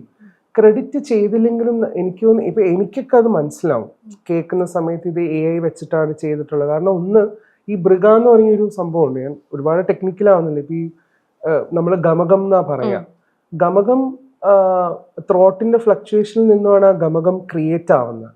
അത് ഇറ്റ്സ് വെരി ഹാർഡ് ഫോർ വേറൊരു എൻറ്റിറ്റിക്ക് ആ ഗമകം ക്രിയേറ്റ് ചെയ്യുന്നതിൽ എത്രത്തോളം സക്സസ്ഫുൾ ആവുന്നുള്ളത് എനിക്ക് അറിയില്ല. അപ്പം ഐ തിങ്ക് ഇറ്റ്സ് വെരി, അത് കുറച്ച് സ്മാർട്ട്ലി നമുക്ക് പിടിക്കാൻ പറ്റും. അങ്ങനെ ഒരു AI വേൾഡ്, AI മ്യൂസിക് നമുക്ക് കേട്ട് കഴിഞ്ഞാൽ. പിന്നെ ഇത് കൂടുതലും ഈ വെസ്റ്റേൺ മ്യൂസിക് ഉണ്ടല്ലോ, ഇപ്പൊ വെസ്റ്റേൺ മ്യൂസിക് സ്ട്രെയിറ്റ് നോട്ട്സ് ആണ്. വെസ്റ്റേൺ മ്യൂസിക്കിലൊക്കെ നമുക്ക് ചിലപ്പോൾ പറയാൻ പറ്റില്ല. നമ്മൾ ഓർക്കുമ്പോൾ ഇത് അടിപൊളി വോയിസ് ആണല്ലോ. ഇപ്പം ഈ റീസെന്റ് തന്നെ സ്പോട്ടിഫൈയിലോ iTunesലോ തന്നെ AI ബാൻഡ് ഇപ്പം വന്നു, AI മ്യൂസിക് ബാൻഡ്. അപ്പൊ എനിക്കൊന്ന് ടിംബാലാൻഡ് എന്ന് പറഞ്ഞ ആർട്ടിസ്റ്റിന്റെ, മ്യൂസീഷ്യന്റെ, പുള്ളി പ്രൊഡ്യൂസ് ചെയ്ത ട്രാക്ക് തന്നെ ഒരു AI സിംഗറിന്റെ ട്രാക്കാണ്. അപ്പോ ബട്ട് യാ, അത് പാരലലി അതങ്ങനെ നടന്നു പോകുന്നല്ലാണ്ട് I don't think it will consume. അത് കോ എക്സിസ്റ്റ് ചെയ്യും. അതിപ്പം മ്യൂസിക്കിൽ മാത്രമല്ല. ഇപ്പം നമ്മുടെ ഒരു റോബോട്ടിക്സ് കമ്പനി ഉണ്ട്, American, I forgot the name. അവര് എത്രയോ വർഷങ്ങളായിട്ട് അവര് ഈ വലിയ കമ്പനികൾക്ക് പാക്കേജിങ് സർവീസ് ചെയ്യുന്നത് ഈ റോബോട്ട്സ് ആണ് ചെയ്യുന്നത്.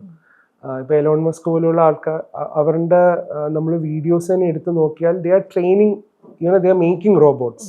അത് നമ്മുടെ ദൈനംദിന ജീവിതത്തെ ഹെൽപ്പ് ചെയ്യാൻ വേണ്ടിയിട്ടാണ്. ഇപ്പം നാളെ ചിലപ്പോൾ നമ്മുടെ വീട്ടിലെ പല കാര്യങ്ങളും ചിലപ്പോൾ ഹാൻഡിൽ ചെയ്യുന്നത് ഒരു റോബോട്ടായിരിക്കും. ആൻഡ് ഐ തിങ്ക് അതൊക്കെ you will have to coexist with such things. ഇപ്പൊ കംപ്ലീറ്റ്ലി വേറെ ടോപ്പിക്കിലേക്ക് പോവാ, കുറച്ച് ബുദ്ധി പ്രയോഗിക്കണ്ട. ഈ 8 എനിക്ക് സിനിമയുടെ പേരിന്റെ ഫ്രണ്ട്സ് 8 വസന്താലു. അപ്പൊ അതിന്റെ അകത്ത് ഞാൻ ആ സിനിമ കണ്ടിട്ടില്ല, പാട്ടുകളെല്ലാം ഫോളോയും ചെയ്തിട്ടില്ല. അപ്പോൾ എനിക്ക് സ്പോട്ടിഫൈയിൽ ഇങ്ങനെ ഇരിക്കുമ്പോൾ അതിന്റെ OST റിലീസ് ആയത് കണ്ടു. അപ്പൊ ഞാൻ ഏതെങ്കിലും ഒന്ന് കേട്ട് കളയാന്ന് വിചാരിച്ചപ്പോൾ ആദ്യം ഗോൾഡൻ റൈസ് ആണ് ഞാൻ കേട്ടത്. I don't know anything about the film, but still അത് കേട്ടപ്പോൾ എനിക്ക് തോന്നിയത് മറ്റേ ടിബറ്റിലൊക്കെ പോയി നിൽക്കല്ലേ നമ്മള്, ഒരു ടിബറ്റൻ മ്യൂസിക്, ടിബറ്റൻ ഡ്രീം എന്ന് നമുക്ക് അടിച്ചു കൊടുത്താൽ ഇൻസ്റ്റയിൽ ആദ്യം വരുന്ന ഒരു റെഫറൻസ് മ്യൂസിക് ഉണ്ടാവില്ലേ, അതുപോലൊരു മ്യൂസിക് ആയിട്ട് അത് ഫീൽ ചെയ്തത്. അത് ശരിക്കും അങ്ങനെ റെഫറൻസ് എടുത്ത് ചെയ്തതാണോ, ഓൺ ദ വേയിൽ പറഞ്ഞത്? സിനിമയെ കുറിച്ച് ഞാൻ കണ്ടിട്ടില്ല. അപ്പൊ അത് എനിക്ക് ഭയങ്കര സന്തോഷമാണ്. കാരണം ഈ സിനിമ സ്റ്റാർട്ട് ചെയ്യുന്നത് ഈ ഷാവ്ലിൻ സ്ഥലത്ത് വെച്ചിട്ട് കരാട്ടെ പഠിക്കുന്ന സ്ഥലത്താണ് ഈ സിനിമ സ്റ്റാർട്ട് ചെയ്യുന്നത്. അപ്പൊ ആ സ്കോറിനെ കുറിച്ചാണ് അനൊക്കെ പറയുന്നത്. അത് എനിക്ക് ഭയങ്കര, അത് നമുക്ക് സന്തോഷം തരുന്ന ഒരു കാര്യമാണ്. കാരണം സിനിമ കാണാതെ അവർക്ക് ആ സിനിമ ഫീൽ ചെയ്യാന്ന് പറയുന്നത് ഒരു വലിയ കാര്യമാണ്. അത് ആക്ച്വലി ഡയറക്ടറിന്റെ കൂടെ ഇരുന്ന് ഡിസ്കസ് ചെയ്ത് ഈ സ്കോറൊക്കെ, ആ സ്കോർ മൊത്തം നമ്മൾ സിനിമ ഷൂട്ട് ചെയ്തതിനു ശേഷം, സിനിമ കണ്ടതിന് ശേഷം ക്രിയേറ്റ് ചെയ്ത മോട്ടീവ്സ് ആണ് അതെല്ലാം. അപ്പം അതിന്റെ ഡയറക്ടർ ഫനീന്ദ്ര ഷെട്ടി. ഫനി ഭയങ്കര മ്യൂസിക്കൽ പേഴ്സൺ ആണ്. അപ്പൊ എനിക്ക് ഭയങ്കര ഫ്രീഡം തന്നൊരു ഡയറക്ടറാണ്. അങ്ങനെ ആ ഫ്രീഡത്തിൽ നിന്നും ഉണ്ടായ ഒരു OST ആണ് ഈ 8 വസന്താലു. അതിൽ 2 പാട്ടാണ് ചെയ്തിട്ടുള്ള, 2 സോങ് ആണ്. ഒരു ട്രാക്ക് ഞാനും ആവണിയും പാടി, ഒരു ട്രാക്ക് ചിത്ര ചേച്ചിയാ പാടിയത്. അനിരുദ്ധ് രവിചന്ദ്രനായിട്ട് വേറെ ആരും ചോദിച്ചിട്ടുണ്ടാവും, വർക്ക് ചെയ്തിട്ടുണ്ടല്ലോ ശേഷം മൈക്കിൾ ഫാത്തിമയ്ക്ക്, എന്തുകൊണ്ട് അങ്ങനെ ഒരു അൺയൂഷ്വൽ ഓപ്ഷനിലേക്ക് പോയത്? അതും അത്രയും ഒരു മലപ്പുറം കോറുള്ള ഒരു സിനിമയ്ക്ക് ആ ഒരു വോയിസ് ചൂസ് ചെയ്യാനുള്ള കാര്യം എന്തായിരുന്നു? അതിന്റെ പ്രോസും കോൺസും പിന്നെ റിലീസായി കഴിഞ്ഞപ്പം ഒരുപാട് പേര് സ്ലാങ്ങിന്റെ കാര്യത്തിനെ കുറിച്ചൊക്കെ സംസാരിച്ചിട്ടുണ്ടായിരുന്നു. മനസ്സിലാവുന്നില്ല ട്രാക്ക്. ബട്ട് ഐ തിങ്ക് നമ്മൾ അതിനൊക്കെ അപ്പുറത്തേക്ക് ആ സോങ് ചെയ്തപ്പോൾ അതിന്റെ ഡയറക്ടർ മനു, നമ്മളെല്ലാവരും ഡിസ്കസ് ചെയ്തായിരുന്നു ആരെ കൊണ്ട് നമുക്ക് പാടിപ്പിക്കാൻ പറ്റും. അങ്ങനെ നമ്മുടെ ഒരു യുനാനിമസ് ഡിസിഷൻ ആയിരുന്നു, നമുക്ക് അനീനെ ഒന്ന് ഫോളോ ചെയ്യാൻ പറ്റുമോ, അനിരുദ്ധിനെ ഒന്ന് അപ്രോച്ച് ചെയ്യാൻ പറ്റുമോ. സോ കോയിൻസിഡന്റ്ലി അതിന്റെ പ്രൊഡക്ഷൻ ഹാൻഡിൽ ചെയ്ത ജഗദീഷ് പളനിസ്വാമിയാണ്. അപ്പൊ ജഗദീഷ് അനിരുദ്ധിനെ ഹാൻഡിൽ ചെയ്യുന്ന ആളാണ്. അപ്പം അങ്ങനെയാണ് ജഗദീഷിനോട് പറയപ്പം Jagadish let's try, Anirudh free ആണെങ്കിൽ വിൽ റെക്കോർഡ് ഇറ്റ്. അങ്ങനെയാണ് പിന്നെ ചെന്നൈ പോയി ഞാൻ അനിരുദ്ധിന്റെ കൂടെ സ്റ്റുഡിയോയിൽ ഇരുന്ന്. അനിരുദ്ധ് യൂഷ്വലി വേറെ ഡയറക്ടേഴ്സിനെ ആരും ഇരുത്താറില്ല സ്റ്റുഡിയോയില്. മ്യൂസിക് ഡയറക്ടേഴ്സ് അല്ല, പുള്ളി മ്യൂസിക് കമ്പോസർ ആണല്ലോ. അപ്പൊ പുള്ളി വേറെ ഡയറക്ടേഴ്സിനെ ആരും ഇരുത്താറില്ല. അപ്പൊ എന്നെ മാത്രം പുള്ളി ഇരുത്തി, എന്നെയും ലിറിസിസ്റ്റിനെ ഇരുത്തി. സുഹേലായിരുന്നു ലിറിക്സ്. അങ്ങനെ നമ്മളെ ഇരുത്തി പുള്ളി ഒറ്റ സ്ട്രെച്ചിന് അന്ന് വിക്രത്തിന്റെ വർക്ക് നടക്കുന്ന സമയത്ത്, അപ്പൊ ആ സമയത്ത് പുള്ളി പാടിയിട്ട് തന്നു. ഈ മധുര മനോഹര മോഹത്തെ കുറിച്ചുകൂടെ എനിക്ക് മെൻഷൻ ചെയ്യണമെന്ന് തോന്നി. എങ്ങനെയാ സിനിമയിലേക്ക് വന്നത്? അല്ല ട്രാക്കുകൾ അങ്ങനെ അങ്ങ് ഡിസ്കഷനിൽ വരുന്നത് ഞാൻ കണ്ടിട്ടില്ല. ബട്ട് സ്റ്റിൽ അല്ല, ചിത്രാമ്മ പാടിയ ഒരു പാട്ടുണ്ട്, ആ ഒരു പരിസരവും ക്യാരക്ടേഴ്സിനെ എസ്റ്റാബ്ലിഷ് ചെയ്യുന്ന ഒരു അത് തന്നെ. അപ്പൊ ആ പാട്ടിന്റെ ഒരു പ്രോസസ് എങ്ങനെയാന്ന് ആക്ച്വലി എനിക്ക് പേഴ്സണലി ഇഷ്ടമുള്ള ഒരു സിനിമയാണ് മധുര മനോഹര. സ്റ്റെഫീന്റെ ഡെബ്യൂ ഫിലിം ആയിരുന്നു. ഞാൻ ഭയങ്കര എൻജോയ് ചെയ്ത സോങ്സ് ആണ് ആ സിനിമയിൽ. അതിൽ എസ്പെഷ്യലി എനിക്ക് ഒരു കാര്യം ഏറ്റവും ഇഷ്ടമുള്ളത്, സ്റ്റെഫി ഭയങ്കര ഗ്രാമി, ആ സിനിമയുടെ കഥയും സ്റ്റെഫി എനിക്ക് എക്സ്പ്ലെയിൻ ചെയ്ത് തന്ന സോങ്സിന്റെ റെഫറൻസുകളും ഒക്കെ ഭയങ്കര നൊസ്റ്റാൾജിക്കും ഗ്രാമീണതും നിറങ്ങിയ റെഫറൻസുകളായിരുന്നു. സ്റ്റെഫി പറഞ്ഞു നമുക്ക് ഭയങ്കര മലയാളിത്തമുള്ള പാട്ടുകളാണ് വേണ്ടത്. അങ്ങനെയാണ് അതിൽ ആ സോങ്സ് ഒക്കെ കമ്പോസ് ചെയ്യാൻ പറ്റിയത്. അത് ഞാൻ ഭയങ്കരമായിട്ട് ഇഷ്ടപ്പെടുന്ന സ്പേസുമാണ്. കാരണം എനിക്കങ്ങനെ കുട്ടിക്കാലത്തോ അല്ലെങ്കിൽ എൻ്റെ ജീവിത രീതി വെച്ച് എനിക്കൊരിക്കലും അങ്ങനത്തെ ഒരു ലൈഫ് ഇല്ലാത്തത് കൊണ്ടും ഞാൻ ഭയങ്കര എൻ്റെ മ്യൂസിക്കിലൂടെ ഞാനത് ആ ഹാപ്പിനെസ് കണ്ടെത്തിയിരുന്നു. അത് അങ്ങനെ ഒരു സിനിമയായിരുന്നു മധുര മനോഹര മോഹം. പിന്നെ ചേച്ചീനെ കൊണ്ട് പാടിപ്പിക്കാനുള്ള ഒരു നമ്മുടെ തീരുമാനം തന്നെയായിരുന്നു. ചിത്ര ചേച്ചീനെ കൊണ്ട് പാടിപ്പിക്കണം ആ സോങ്. അങ്ങനെയായിരുന്നു ആ ട്രാക്ക് ഉണ്ടായത്. ഇനി ഒരു ടെക്നിക്കൽ ആയിട്ടുള്ള ഒരു ഡൗട്ട് ചോദിക്കാം. ഇപ്പോ കമ്പോസിങ് പഠിപ്പിക്കുക എന്ന് പറഞ്ഞല്ലോ, മ്യൂസിക് പ്രൊഡക്ഷൻ. അപ്പൊ അതെങ്ങനെയാ നമുക്ക് വേറൊരാൾക്ക് പറഞ്ഞു, അത് എന്താ അതിൽ നമ്മൾ പഠിപ്പിച്ചു കൊടുക്കുക? ഇതിനെ കുറിച്ച് ഐഡിയ ഇല്ലാത്തൊരു ആസ്വാദക എന്ന നിലയിൽ ഞാൻ ചോദിക്കാം, എന്താ നമ്മളപ്പോ അവർക്ക് ട്രെയിൻ ചെയ്ത് കൊടുക്കുക? നമ്മളിപ്പോ യൂഷ്വലി നമ്മൾ അക്കാഡമി സ്റ്റാർട്ട് ചെയ്തത് 2019 ഒരു 2 വർഷം ഹൃദയം റിലീസ് ചെയ്തതിന് ശേഷം കുറച്ച് മാസങ്ങളും കൂടെ വരെ നമ്മൾ അക്കാഡമി കണ്ടിന്യൂ ചെയ്തു. പിന്നെ ഇപ്പം അത് ഓൺ പോസാണ്. ഇപ്പോഴും എല്ലാ ആഴ്ചയും പല കുട്ടികളും അപ്രോച്ച് ചെയ്യാറുണ്ട്, സാർ എപ്പോഴാണ് ക്ലാസ് എടുക്കാൻ തുടങ്ങുന്നത്. അപ്പം ഇപ്പോഴൊന്നും പിന്നെ തിരക്കാരനെ എടുക്കാൻ പറ്റിയിട്ടില്ല. പക്ഷെ യൂഷ്വലി നമ്മൾ എന്താ ചെയ്യാന്ന് വെച്ചാൽ, ഇപ്പം പല റിക്വസ്റ്റുകളും വരാറുണ്ട്. ചിലർക്ക് പ്രോഗ്രാമിങ് ചെയ്യാൻ ഇഷ്ടമുള്ളവരുണ്ട്. പ്രോഗ്രാമിംഗ് എന്ന് പറയുമ്പോൾ ഒരു ബേസിക് മെലഡീന് ചുറ്റുമുള്ള അലങ്കാരങ്ങൾ ക്രിയേറ്റ് ചെയ്യുക എന്നുള്ളതാണ് അവരുടെ ജോലി. ബാക്കിയുള്ള ഇൻസ്ട്രുമെന്റ്സ് ഒക്കെ അറേഞ്ച് ചെയ്യുക എന്നുള്ളതാണ് ആ പ്രോഗ്രാമറുടെ ജോലി. അപ്പം അത് ആഗ്രഹിക്കുന്ന ആൾക്കാർ വരുമ്പോൾ നമ്മൾ അവർക്കുള്ള ഞാൻ യൂസ് ചെയ്യുന്ന സോഫ്റ്റ്വെയറിന് ട്രെയിനിങ് കൊടുക്കും. അതായത് ആ സോഫ്റ്റ്വെയറിലാണ് നമ്മൾ ഇൻസ്ട്രുമെന്റ്സ് ഒക്കെ റെക്കോർഡ് ചെയ്യുക. വളരെ ബേസിക് ആയിട്ടാണ് പറയുന്നത്. അപ്പം ആ ഹെൽപ്പാണ് നമ്മൾ അവർക്ക് ഈ കോഴ്സിലൂടെ കൊടുക്കുക. ഇനി അതല്ല, കമ്പോസിങ് താല്പര്യമുള്ളവരാണെങ്കിൽ നമുക്കൊരിക്കലും കമ്പോസിങ് പഠിപ്പിച്ചു കൊടുക്കാൻ പറ്റുന്ന ഒരു കാര്യമല്ല. പക്ഷെ കമ്പോസിങ്ങിന് വേണ്ടി ഹെൽപ്പ് ചെയ്യുന്ന കാര്യങ്ങൾ അതിന്റെ ട്രെയിനിങ് കൊടുക്കും. അതായത് ബേസിക്കലി നമുക്ക് ഇന്നത്തെ കാലത്ത് നമുക്ക് കമ്പോസ് ചെയ്യണമെങ്കിൽ ഒരു സോഫ്റ്റ്വെയർ എങ്കിലും മിനിമം അറിഞ്ഞിരിക്കുന്നത് നല്ലതാണ്. സോഫ്റ്റ്വെയർ അറിയണമെന്നൊന്നുമില്ല കമ്പോസ് ചെയ്യാൻ, കാരണം അത് വേറെ പ്രോഗ്രാമർ ചെയ്യുന്ന കമ്പോസേഴ്സ് ഇവിടെ ഉണ്ട്. അപ്പോൾ അങ്ങനെയുള്ള ട്രെയിനിങ് നമ്മൾ കൊടുക്കും. എന്ത് ഇൻസ്ട്രുമെന്റ്സ് വെച്ച് ബേസിക്കലി നമുക്ക് കമ്പോസ് ചെയ്യാൻ പറ്റും. ഇപ്പം നാളെ ഞാൻ വേറൊരാൾക്കൊരു ഡയറക്ടറിന് ഞാൻ എൻ്റെ മനസ്സിലുള്ള ട്യൂൺ എനിക്ക് കേൾപ്പിക്കണമെങ്കിൽ ആ ട്യൂൺ ഞാൻ ഏതെങ്കിലും ഒരു ഡിവൈസിലാക്കണമല്ലോ, അതിനുള്ള ഹെൽപ്പാണ് നമ്മൾ കൊടുക്കുക. അപ്പൊ എനിക്ക് തോന്നുന്നൊരു 39 സ്റ്റുഡൻസിനെ പഠിപ്പിച്ചിട്ടുണ്ട്. ഞാൻ ഇന്ന് ഇപ്പം ഞാൻ പഠിപ്പിച്ചിട്ടുള്ള ഒരു 3-4 പേരൊക്കെ ഇപ്പം അവരൊക്കെ വളരെ സജീവമായിട്ട് ഇൻഡസ്ട്രിയിൽ വർക്ക് ചെയ്യുന്ന, ബാക്ക് എൻഡിലൊക്കെ വർക്ക് ചെയ്യുന്ന പിള്ളേരുണ്ട്. ഇപ്പം എൻ്റെ സ്റ്റുഡൻ്റ് അല്ലെങ്കിലും എൻ്റെ കൂടെ വർക്ക് ചെയ്ത കുറേ പേരൊക്കെ ഇന്ന് നല്ല നിലയിൽ അവർ അപ്പൊ അതൊക്കെ വളരെ സന്തോഷമുള്ള കാര്യങ്ങളാണ്. അപ്പൊ ബാക്ക് ടു ടീച്ചിങ് എപ്പോഴാണ്? I think next year definitely, January. ഞാൻ ഓട്ടിസം ബാധിച്ച കുട്ടികൾക്ക്, ADHD സ്പെക്ട്രത്തിലുള്ള കുട്ടികൾക്ക് മ്യൂസിക് തെറാപ്പി ചെയ്യുന്ന ഒരാളും കൂടെയാണ്. സോ അപ്പൊ അതും എനിക്ക് ജാനുവരി തൊട്ട് കണ്ടിന്യൂ ചെയ്യണമെന്നുണ്ട്. കാരണം കുറേ സ്റ്റുഡൻസ് അങ്ങനെ അവരൊക്കെ നമ്മുടെ ഏറ്റവും വേണ്ടപ്പെട്ടവരുമാണ്. ഏറ്റവും നമ്മൾ പോകുന്ന സ്ട്രഗിളും ഹാർഡ്ഷിപ്സിലൂടെയൊക്കെയും എൻ്റെ ഏറ്റവും വലിയ എനർജി എന്ന് പറയുന്നത് ആ കുട്ടികളായിരുന്നു. അപ്പം സോ എനിക്കതൊന്ന് റെസ്യൂം ചെയ്ത് കൊണ്ടുപോകണം എന്ന് ആഗ്രഹമുണ്ട്. കാരണം അവർ ദേ ആർ ഹ്യൂജ്ലി ഗിഫ്റ്റഡ്, ഗംഭീരമായ ടാലന്റഡ് ആയിട്ടുള്ള കുട്ടികളാണ്. അപ്പൊ അവരെയൊക്കെ മ്യൂസിക്കലി അവരുടെ കോൺട്രിബ്യൂഷൻസ് ഒക്കെ എന്തെങ്കിലും കൊണ്ടുവരാൻ പറ്റിയാൽ ഭയങ്കര സന്തോഷമായിരിക്കും. അങ്ങനെ കുറച്ച് ഹൈപ്പോത്തറ്റിക്കൽ ആയിട്ടുള്ള ഒരു ചോദ്യമാണ്. ഭാഗ്യത്തില് വിശ്വാസമുണ്ടോ? ഒരു ആർട്ട് ഫീൽഡിൽ നിൽക്കുന്ന ഒരാളെന്നുള്ള നിലയ്ക്ക് ഇപ്പൊ വാട്ട് ഇഫ് ഹൃദയം നെവർ ഹാപ്പൻഡ് എന്നുള്ളൊരു ക്വസ്റ്റ്യൻ ഞാൻ ചോദിക്കുകയാണെങ്കിൽ, ഭാഗ്യം നമുക്ക് ഇങ്ങനെ ഫീൽഡിൽ നിൽക്കുമ്പോൾ നമ്മൾ എത്ര ടാലന്റഡ് ആയാലും ഒരു ഈവന്റ് സംഭവിക്കുക എന്നുള്ളത് മുമ്പോട്ടുള്ള ഒരു പുഷായിരിക്കും. അതിനെ ലക്ക് എന്നല്ലാതെ വേറെ എന്ത് വേർഡ് വെച്ച് ഡിനോട്ട് ചെയ്യണം എന്ന് എനിക്ക് അറിയില്ല. അപ്പൊ ചോദിക്കുക, ചേട്ടൻ അങ്ങനെ ഒരു ഭാഗ്യം എന്നൊരു എലമെന്റ് വിശ്വാസം ഉണ്ടോ? എനിക്ക് തോന്നുന്നു അത് ഭയങ്കര കോ എക്സിസ്റ്റിംഗ് സാധനമാണ്. കാരണം ഭാഗ്യം പ്ലസ് ഞാൻ ചെയ്യേണ്ട കാര്യങ്ങൾ ഞാൻ ചെയ്യണം എന്നുള്ളതിലും കൂടെയും വിശ്വസിക്കുന്ന ഒരാളാണ്. കാരണം ഹൃദയം സംഭവിച്ചത് ഞാൻ അതിനു മുമ്പ് കദംബഡഹ എന്ന് പറഞ്ഞൊരു ആൽബം ചെയ്തത് കൊണ്ടാണ്. കദംബഡഹ ചെയ്തില്ലായിരുന്നെങ്കിൽ ഒരുപക്ഷെ വിനീതേട്ടൻ ആ ആൽബം കേൾക്കുന്നുണ്ടാവില്ല. ഇപ്പം ഹൃദയത്തിന് ശേഷവും ഇപ്പം ഖുഷി എന്ന് പറഞ്ഞൊരു സിനിമയിലേക്ക്, തെലുഗുവിലേക്ക് എന്നെ ഡെബ്യൂവിന് വിളിച്ചപ്പം ഇന്ന് വിളിച്ചിട്ട് നാളെ വന്ന് പാട്ട് കമ്പോസ് ചെയ്യണം എന്ന് പറഞ്ഞവരാണ്. അന്ന് ഞാൻ നോ പറഞ്ഞിരുന്നെങ്കിൽ ആ സിനിമ സംഭവിക്കില്ല. അപ്പം എൻ്റെ മനസ്സിൽ നിന്നും അല്ലെങ്കിൽ എൻ്റെ ഭാഗത്തു നിന്നും ഞാൻ ചെയ്യേണ്ട ജോലി വളരെ കൃത്യമായി ഞാൻ ചെയ്യാൻ, ഇപ്പോഴും ഈ നിമിഷം വരെ പല കാര്യങ്ങളും സംഭവിക്കുന്നത് ഒരു പക്ഷേ എൻ്റെ ഭാഗത്തു നിന്ന് ഞാൻ എടുക്കുന്ന ആക്ഷനിൽ നിന്നാണ് അതിൻ്റെ റിസൾട്ട് ഉണ്ടാവുന്നത്.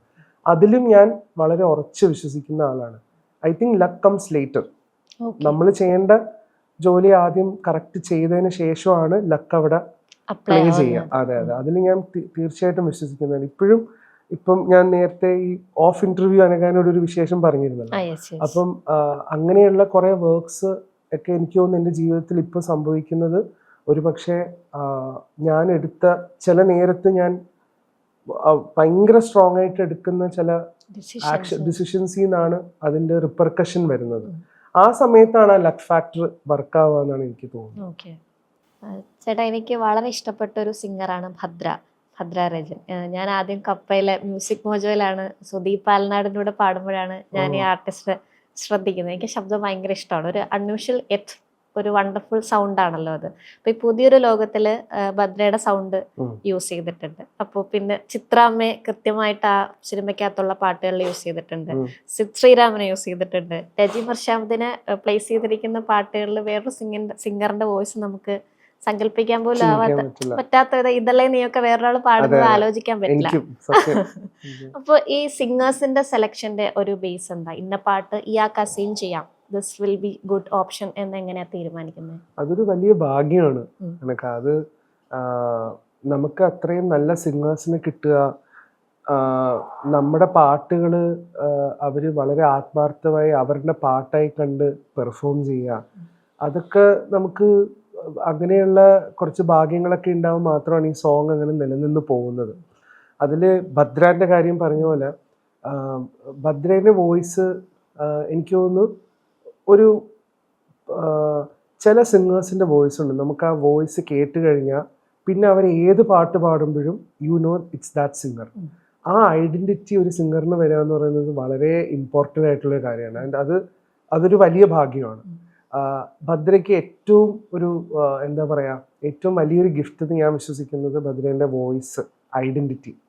അപ്പം ഈ പുതിയൊരു ലോകം സോങ് നമ്മൾ കമ്പോസ് ചെയ്തിട്ട് വിനീതേട്ടൻ നമുക്ക് ഈ ഫീമെയിൽ ആരെക്കൊണ്ടാണ് പാടിപ്പിക്കുന്നത്. അപ്പം എനിക്ക് എങ്ങനെയാണ് എൻ്റെ മനസ്സിൽ ഭദ്രേൻ്റെ വോയിസ് വന്നതെന്ന് അറിയാം. പക്ഷെ ഞാൻ വിനീതേട്ടന് ഒറ്റൊരു കാര്യം പറയുന്നത്, നമുക്കിത് ഭദ്രേനെ കൊണ്ട് ട്രൈ ചെയ്യിപ്പിച്ചാൽ. അന്ന് ഞാൻ ഭദ്രയായിട്ട് നമ്മൾ അങ്ങനെ ഒരു കമ്മ്യൂണിക്കേഷൻ ഇല്ലാത്തൊരു സമയമാണ്. But I have heard her voices, നമ്മൾ പണ്ട് സംസാരിച്ചിട്ടുണ്ട്.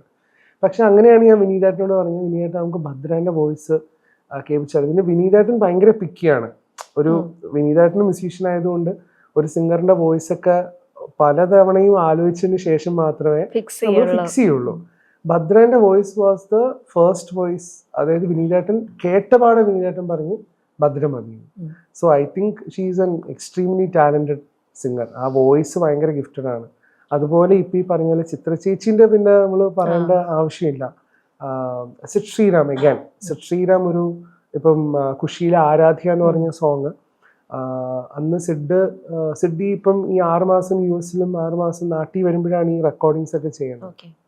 പക്ഷെ ആരാധ്യ സോങ് നടക്കുന്ന സമയത്ത് നമുക്ക് ഡെഡ് ലൈൻസ് ഉള്ളത് കാരണം എത്രയും പെട്ടെന്ന് ട്രാക്ക് തീർക്കണമായിരുന്നു. അങ്ങനെ സിഡ് ശ്രീറാമിന്റെ കയ്യിലൊരു മൈക്ക് എപ്പോഴും ഉണ്ട്.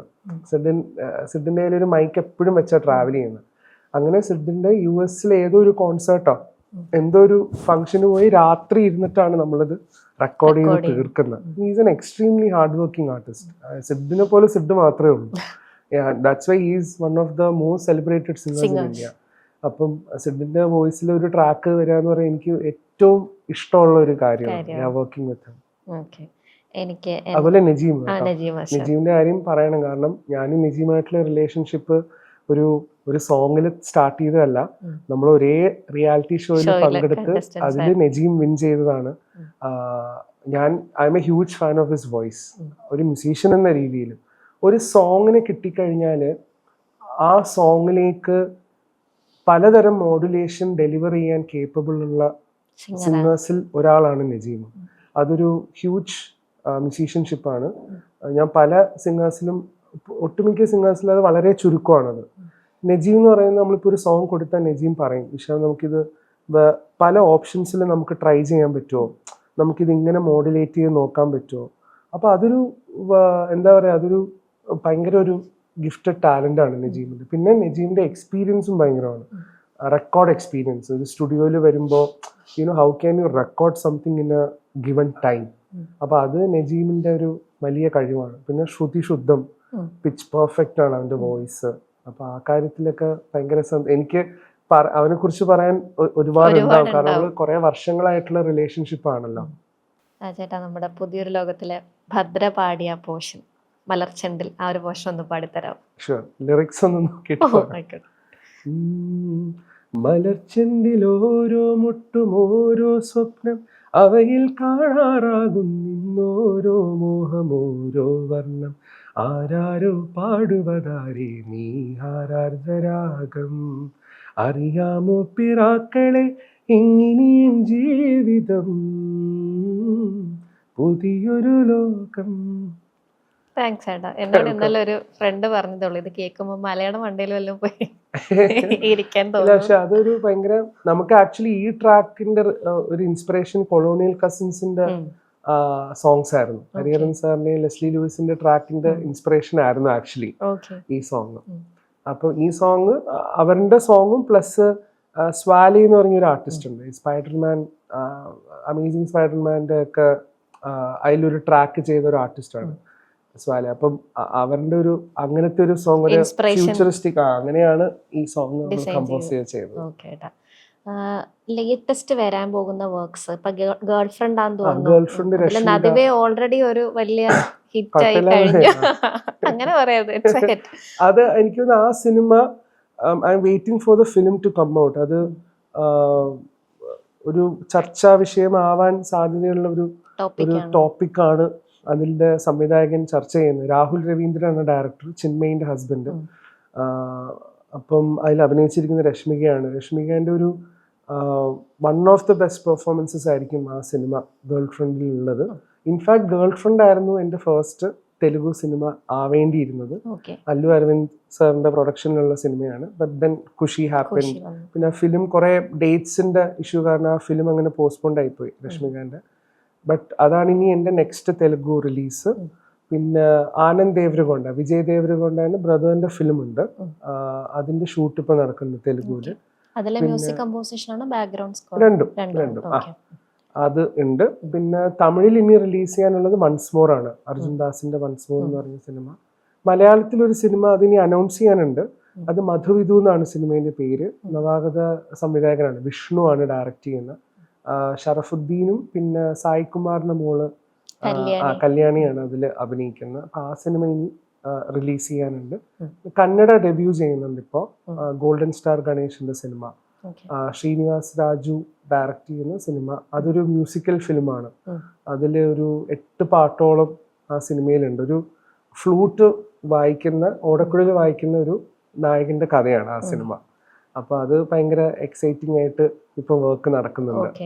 അങ്ങനെ ഇത്രയും വർക്ക്സ് ഒന്നിച്ച് വരുമ്പോ ഇമോഷൻസ് ഭയങ്കര കണക്ട് ആവാതെയോ അല്ലെങ്കിൽ എല്ലാം കൂടി വന്നിട്ട് ഇപ്പൊ ഹായന കമ്പോസ് ചെയ്തിട്ട് ഒന്നും ചെയ്യാൻ പറ്റാതെ ഇരുന്നിട്ടുണ്ട്. ചെയ്ത് റിലീസായതിനു ശേഷം 2 മാസത്തോളം എനിക്ക് സ്റ്റുഡിയോയിൽ കയറാൻ പറ്റിയിരുന്നില്ല. അത്രയും ടേക്ക് അവേ, അത്രയും കൺസ്യൂം ചെയ്തു. അങ്ങനത്തെ ബുദ്ധിമുട്ട് വരാറുണ്ടോ ഇത്രയും സ്ട്രെസ്ഫുൾ ആയിട്ട് ഇങ്ങനെ വർക്ക്? It will happen. നമുക്ക് ഇപ്പം നമ്മൾ മനുഷ്യരല്ലേ.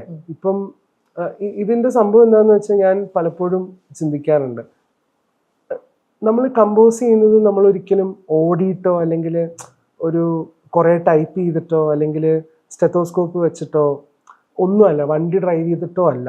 നമ്മളൊരു സ്ഥലത്ത് ഇരുന്നിട്ട് നമ്മൾ പാടുകയാണ്. നമുക്ക് ചുറ്റും ഉള്ള ആളുകൾ കാണുന്ന സമയത്ത് നമ്മൾ പ്രത്യേകിച്ച് ഒന്നും ചെയ്യുന്നില്ല എന്നുള്ളൊരു ഭാവമായിരിക്കും വരുന്നത്. ഒരു 80% പ്രേക്ഷകരുടെ കാര്യം ഞാൻ പറയുന്നത്. Because they don't see anything, നമ്മുടെ ഉള്ളിൽ നിന്ന് വരുന്നതാണ്. പക്ഷെ ആ ഇമോഷണൽ ഇൻവെസ്റ്റ്മെന്റ് ശരിക്കും നമ്മുടെ എനർജി ഡ്രെയിൻ ചെയ്യുന്ന ഒരു പരിപാടിയാണ്. അതുണ്ടാക്കുന്ന ഒരുപാട് മെന്റൽ ഫ്ലക്ച്വേഷനും ഇമോഷണൽ ഇംബാലൻസസ് ഒക്കെ നമ്മൾ ഫേസ് ചെയ്യണം. ഇത് ഞാൻ എനിക്ക് വേണ്ടി സംസാരിക്കുന്നതല്ല, എല്ലാ മ്യൂസിക് കമ്പോസേഴ്സും ഫേസ് ചെയ്യുന്ന കാര്യമാണ്, പരസ്പരം സംസാരിക്കാറുള്ള കാര്യമാണ്. ഒരു മ്യൂസിക് കമ്പോസറിന് അതിന്റെ ആൻസർ കിട്ടിയിട്ടുണ്ടാവില്ല ഒരിക്കലും. നമ്മൾ ഓർക്കും നമുക്ക് ആരെങ്കിലും നമ്മളൊന്ന് മനസ്സിലാക്കിയിരുന്നെങ്കിലോ, നമ്മൾ ചെയ്യുന്ന സ്ട്രെസ് എന്താണ്, നമ്മൾ കമ്പോസ് ചെയ്യുന്ന സമയത്ത് എത്രത്തോളം നമ്മുടെ ബ്രെയിനിനെ അത് ഇമാക്കുലേറ്റ് ചെയ്യുന്നുണ്ട്, എത്രത്തോളം ബ്രെയിനിന്റെ എനർജീനെ ഡ്രെയിൻ ചെയ്യിപ്പിക്കുന്നുണ്ട്. പക്ഷെ nobody will understand that. The sooner V realise that the better. നമുക്ക് മാത്രമേ അത് മനസ്സിലാവുള്ളൂ. സോ അങ്ങനെയുള്ള മെന്റൽ ഇംബാലൻസസ് ഒക്കെ ഉണ്ടാവാറുണ്ട്. എനിക്ക് തോന്നുന്നു എന്നെ റീഡിങ് ഹെൽപ്പ് ചെയ്യാറുണ്ട്. റീഡിങ് പലപ്പോഴും ഹെൽപ്പ് ചെയ്യാറുണ്ട്. പിന്നെ നല്ലൊരു സറൗണ്ടിങ്ങിൽ നമ്മൾ നിൽക്കുക എന്നുള്ളത്. ഇപ്പം ഞാൻ എൻ്റെ വീട്ടിൽ തന്നെയാണ് സ്റ്റുഡിയോ. എൻ്റെ അസിസ്റ്റൻസും എൻ്റെ വൈഫും കഴിയുന്നതും നല്ല എനർജീസിൽ നിൽക്കാന്നുള്ളതാണ്. പിന്നെ എൻ്റെ ഡയറക്ടേഴ്സ് ആയിരിക്കും എൻ്റെ ഏറ്റവും അടുത്ത ഫ്രണ്ട്സ്, എൻ്റെ സംവിധായകരായിരിക്കും എൻ്റെ ഏറ്റവും അടുത്ത സുഹൃത്തുക്കൾ. ഇപ്പോൾ കരം റിലീസിന് ഒരു 2 ദിവസം മുമ്പ് വിനീതേട്ടനെ എനിക്ക് ഇടയ്ക്കിടയ്ക്കൊന്ന് ആരെയും എൻ്റെ ഡയറക്ടേഴ്സിനൊക്കെ എനിക്കൊന്ന് കാണുന്നത് ഭയങ്കര ഇഷ്ടമുള്ളത്. അപ്പം വിനീതേട്ടൻ്റെ കുറച്ചു നേരം വിനീതേട്ടനോട് ടൈം സ്പെൻഡ് ചെയ്തപ്പം ഞാൻ നോക്കിയായി. അപ്പം അങ്ങനെയുള്ള കുറച്ച് സൗഹൃദങ്ങൾ മാത്രമേ ഉള്ളൂ എനിക്ക് ലൈഫിൽ എന്താ പറയാ ഭയങ്കര സ്പെഷ്യലായിട്ട് വെക്കാനുള്ളത്. മനുഷ്യർക്ക് മനുഷ്യരെ ആവശ്യമുണ്ട് തീർച്ചയായിട്ടും. അല്ലാതെ നമുക്ക് യൂസ് ചെയ്യാൻ പറ്റില്ല. കണ്ട, അവിടെ തന്നെ ഒരു വലിയ ഫെയിലിയർ ആണ്. You need people who understand you. നമ്മുടെ ഫ്ലൈറ്റിനെ മനസ്സിലാക്കുന്ന ഒരു ഇപ്പം ഞാൻ കഴിഞ്ഞ 2 ആഴ്ച ബോംബെയിലായിരുന്നു, ഒരു 15 days. അവിടുത്തെ ഒരു വർക്ക് ചെയ്യാൻ വേണ്ടിയിട്ടാണ്. അത് അനൗൺസ് ചെയ്തിട്ടില്ല. അപ്പം ഞാൻ ഒറ്റയ്ക്കായിരുന്നു യാത്ര. അപ്പം അതിന് ഡെഹ്റാഡൂണിൽ പോയി, ബോംബെയിൽ പോയി, പല സ്ഥലത്തും പോയിട്ട് നിൽക്കേണ്ടി വന്നു. കംപ്ലീറ്റ്ലി വേറെ ആൾക്കാരാണ്. But the only thing that links you to everyone is your music. അപ്പം അതിൽ പൂർണ്ണമായിട്ടും വിശ്വസിച്ച് ഇൻവെസ്റ്റ് ചെയ്യാന്നുള്ള മാത്രമാണ്. ചേട്ടാ, പുതിയതായിട്ട് നമ്മുടെ ഒരു എൻ പോർഷനിലേക്ക് വരാം. പുതിയതായിട്ട് ഈ ഫീൽഡിലേക്ക് വരണം, അല്ലെങ്കിൽ മ്യൂസിക് കമ്പോസ് ചെയ്യണം, അല്ലെങ്കിൽ ബാക്ക്ഗ്രൗണ്ട് സ്കോറിൽ ഇൻവെസ്റ്റ് ചെയ്യണം, സിനിമയിലേക്ക് വരണം എന്ന് വിചാരിക്കുന്ന ഒരു ആർട്ട് ഫോളോ ചെയ്യുന്ന മ്യൂസിക് ആണ് ഉദ്ദേശിക്കണേ ആളോട് ഇവിടെ ഒരു സ്പേസ് ഉണ്ടോ, നമ്മുടെ സ്പേസ് ക്രിയേറ്റ് ചെയ്ത് വരണോ? എന്തായിരിക്കും? മലയാളം ഇൻഡസ്ട്രി മാത്രം വെച്ച് സംസാരിച്ചാലും മതി. എനിക്ക് നമ്മൾ നമ്മുടെ സ്പേസ് ക്രിയേറ്റ് ചെയ്ത് കഴിഞ്ഞാൽ തന്നെ ഓട്ടോമാറ്റിക്കലി നമ്മളെ തേടിയ ആളുകൾ വരും എന്ന് ഞാൻ വിശ്വസിക്കുന്നുണ്ട് പൂർണ്ണമായിട്ടും. കാരണം നമ്മൾ നമ്മുടെ വർക്ക് ക്രിയേറ്റ് ചെയ്യാതെ ഒരിക്കലും നമുക്ക് എക്സ്പീരിയൻസ് കിട്ടില്ല. ഇപ്പോൾ ഒരു സിനിമയിൽ നമ്മൾ ഹാൻഡിൽ ചെയ്യുമ്പോൾ സിനിമാൻ്റെ മ്യൂസിക്കും പശ്ചാത്തല സംഗീതവും ഒരുപാട് ആൾക്കാരെ നമ്മൾ ഹാൻഡിൽ ചെയ്യണം. അതിലേക്ക് നമ്മൾ എത്തുന്നതിന് മുമ്പേ നമ്മൾ നമ്മുടെ ഒരു ഇൻഡിപെൻഡൻറ്റ് സോണൊക്കെ ഒന്ന് എക്സ്പ്ലോർ ചെയ്ത് വന്നാൽ നല്ലതായിരിക്കും. ഇപ്പം എൻ്റെ അസിസ്റ്റൻസ് ഉൾപ്പെടെ ഞാൻ പറയുകയാണെങ്കിൽ എല്ലാവരും ഇൻഡിപെൻഡന്റ് ആർട്ടിസ്റ്റ് ആവാൻ ആഗ്രഹിക്കുന്ന മ്യൂസീഷ്യൻസ് ആണ്. അപ്പം ഞാൻ എപ്പോഴും എല്ലാവരോടും പറയുന്നത് keep making your own music. നിങ്ങളുടെ കണ്ടന്റ് ക്രിയേറ്റ് ചെയ്ത് നിങ്ങൾ റിലീസ് ചെയ്യുക. ഇപ്പം ലാസ്റ്റ് ഒരു 5-6 സിനിമ ഹിറ്റായ സിനിമകൾ എടുത്ത് നോക്കിയാലും മ്യൂസിക് കമ്പോസേഴ്സ് കൂടുതലും കൊളാബറേറ്റ് ചെയ്തിട്ടുള്ളത് ഇൻഡിപെൻഡന്റ് ആർട്ടിസ്റ്റുകളായിട്ടാണ്. അതിനൊരു വലിയ റീസൺ ഉണ്ട്. കാരണം ആ ഇൻഡിപെൻഡന്റ് ആർട്ടിസ്റ്റ് അവർക്ക് ഒരു വലിയ ഓഡിയൻസ് ക്രിയേറ്റ് ചെയ്തിട്ടുണ്ട്. അപ്പം അതെന്തുകൊണ്ടാണ്? അത് അവരവരുടെ മ്യൂസിക് ക്രിയേറ്റ് ചെയ്യുന്നതുകൊണ്ടാണല്ലോ. സോ അങ്ങനെ ചെയ്യുന്നതായിരിക്കും ഒരുപക്ഷെ ഇനി വരുന്ന കാലഘട്ടത്തിൽ കുറച്ചും കൂടെ ഒരു നമ്മൾ ഈ വെസ്റ്റേൺ മ്യൂസിക് പോപ്പ് കൾച്ചർ നമ്മൾ പറയുമല്ലോ, ആ ഒരു ഇന്ത്യൻ പോപ്പ് മ്യൂസിക് ഭയങ്കര എവിഡൻ്റായി തുടങ്ങും. അങ്ങനെ that will give you lot of work എന്നാണ് ഞാൻ വിശ്വസിക്കുന്നത്. കാരണം ഇപ്പോൾ നമ്മൾ ഹിന്ദി പോകുമ്പോഴും ഒക്കെ എല്ലാ സിംഗേഴ്സും അവരുടെ ഇൻഡിപെൻഡൻറ്റ് സോങ്സ് ക്രിയേറ്റ് ചെയ്യുന്ന ആൾക്കാരാണ്. ഇപ്പം ഫോർ എക്സാമ്പിൾ അരിജീത് സിംഗിന്റെ ഇപ്പം ഒരു പുതിയ സോങ് വന്നു സലീം സുലൈമാനായിട്ട്. എന്ത് രസമാണ് ആ ട്രാക്ക്. അപ്പൊ അത് ഒരു ഇൻഡിപെൻഡന്റ് സോങ് ആണ്. ഇപ്പം ജുബിൻ നോട്ടിയാലുണ്ട്, അല്ലെങ്കിൽ ജോണിത്ത ഗാന്ധി ഉണ്ട്. എല്ലാവരും അവരവരുടെ ഇൻഡിപെൻഡന്റ് സ്പേസ് എക്സ്പ്ലോർ ചെയ്യുന്നുണ്ട്. അപ്പൊ എനിക്ക് തോന്നുന്നു അത് നല്ലോണം ഇവിടെയുള്ള ആർട്ടിസ്റ്റുകൾ അതിന് എന്താ പറയാ അതിനെ യൂസ് ചെയ്യണം, ആ ഓപ്പർച്യൂണിറ്റി. പിന്നെ ഹെൽപ്പ് ചെയ്യാൻ ലേബിൾസും ഉണ്ടല്ലോ, എല്ലാവരും ഓപ്പർച്യൂണിറ്റീസ് പ്രൊവൈഡ് ചെയ്യുന്നുണ്ടല്ലോ. എനിക്ക് തോന്നുന്നു ഇനി അങ്ങോട്ട് അങ്ങനെയുള്ള ഒരു പാരലൽ സ്ട്രീം ഭയങ്കര സ്ട്രോങ് ആയിട്ട് വരും. തീർച്ചയായിട്ടും നമ്മൾ ഉൾപ്പെടെ. ഇപ്പം ഞാൻ തന്നെ ഇപ്പോൾ എൻ്റെ സിംഗിളിനൊക്കെ വേണ്ടിയിട്ട് ഞാൻ വെയിറ്റിംഗ് ആണ്. എൻ്റെ പേഴ്സണൽ വർക്കിലൊക്കെ എനിക്കൊന്ന് ഇരുന്ന് വർക്ക് ചെയ്ത് റിലീസ് ചെയ്യണം എന്ന് ആഗ്രഹിക്കുന്ന ഒരു മ്യൂസിക് ഡയറക്ടറാണ്. പക്ഷേ ഈ സിനിമേന്റെ തിരക്ക് വരുന്ന സമയത്താണ് അതൊന്ന് ഹോൾഡിലാവും. പക്ഷെ അത് definitely that has to be there. Thank you ചേട്ടാ. ഐഡിയ സ്റ്റാർ സിംഗറിലെ ആക്ടർ ജയസൂര്യ പറഞ്ഞൊരു വേർഡ് വെച്ച് ഞാൻ അവസാനിപ്പിക്കാം. ഹിഷം പാട്ട് കൊണ്ട് മാത്രമേ ജീവിക്കുള്ളൂ എന്ന് പറഞ്ഞൊരു സ്റ്റേറ്റ്മെന്റ് കൂടെ ഞാൻ വെറുതെ ജീവിക്കാൻ പറ്റട്ടെ. അങ്ങനെ തന്നെ ആവട്ടെ എപ്പോഴും. താങ്ക് യു ചേട്ടാ. Thank you so much. Thank you.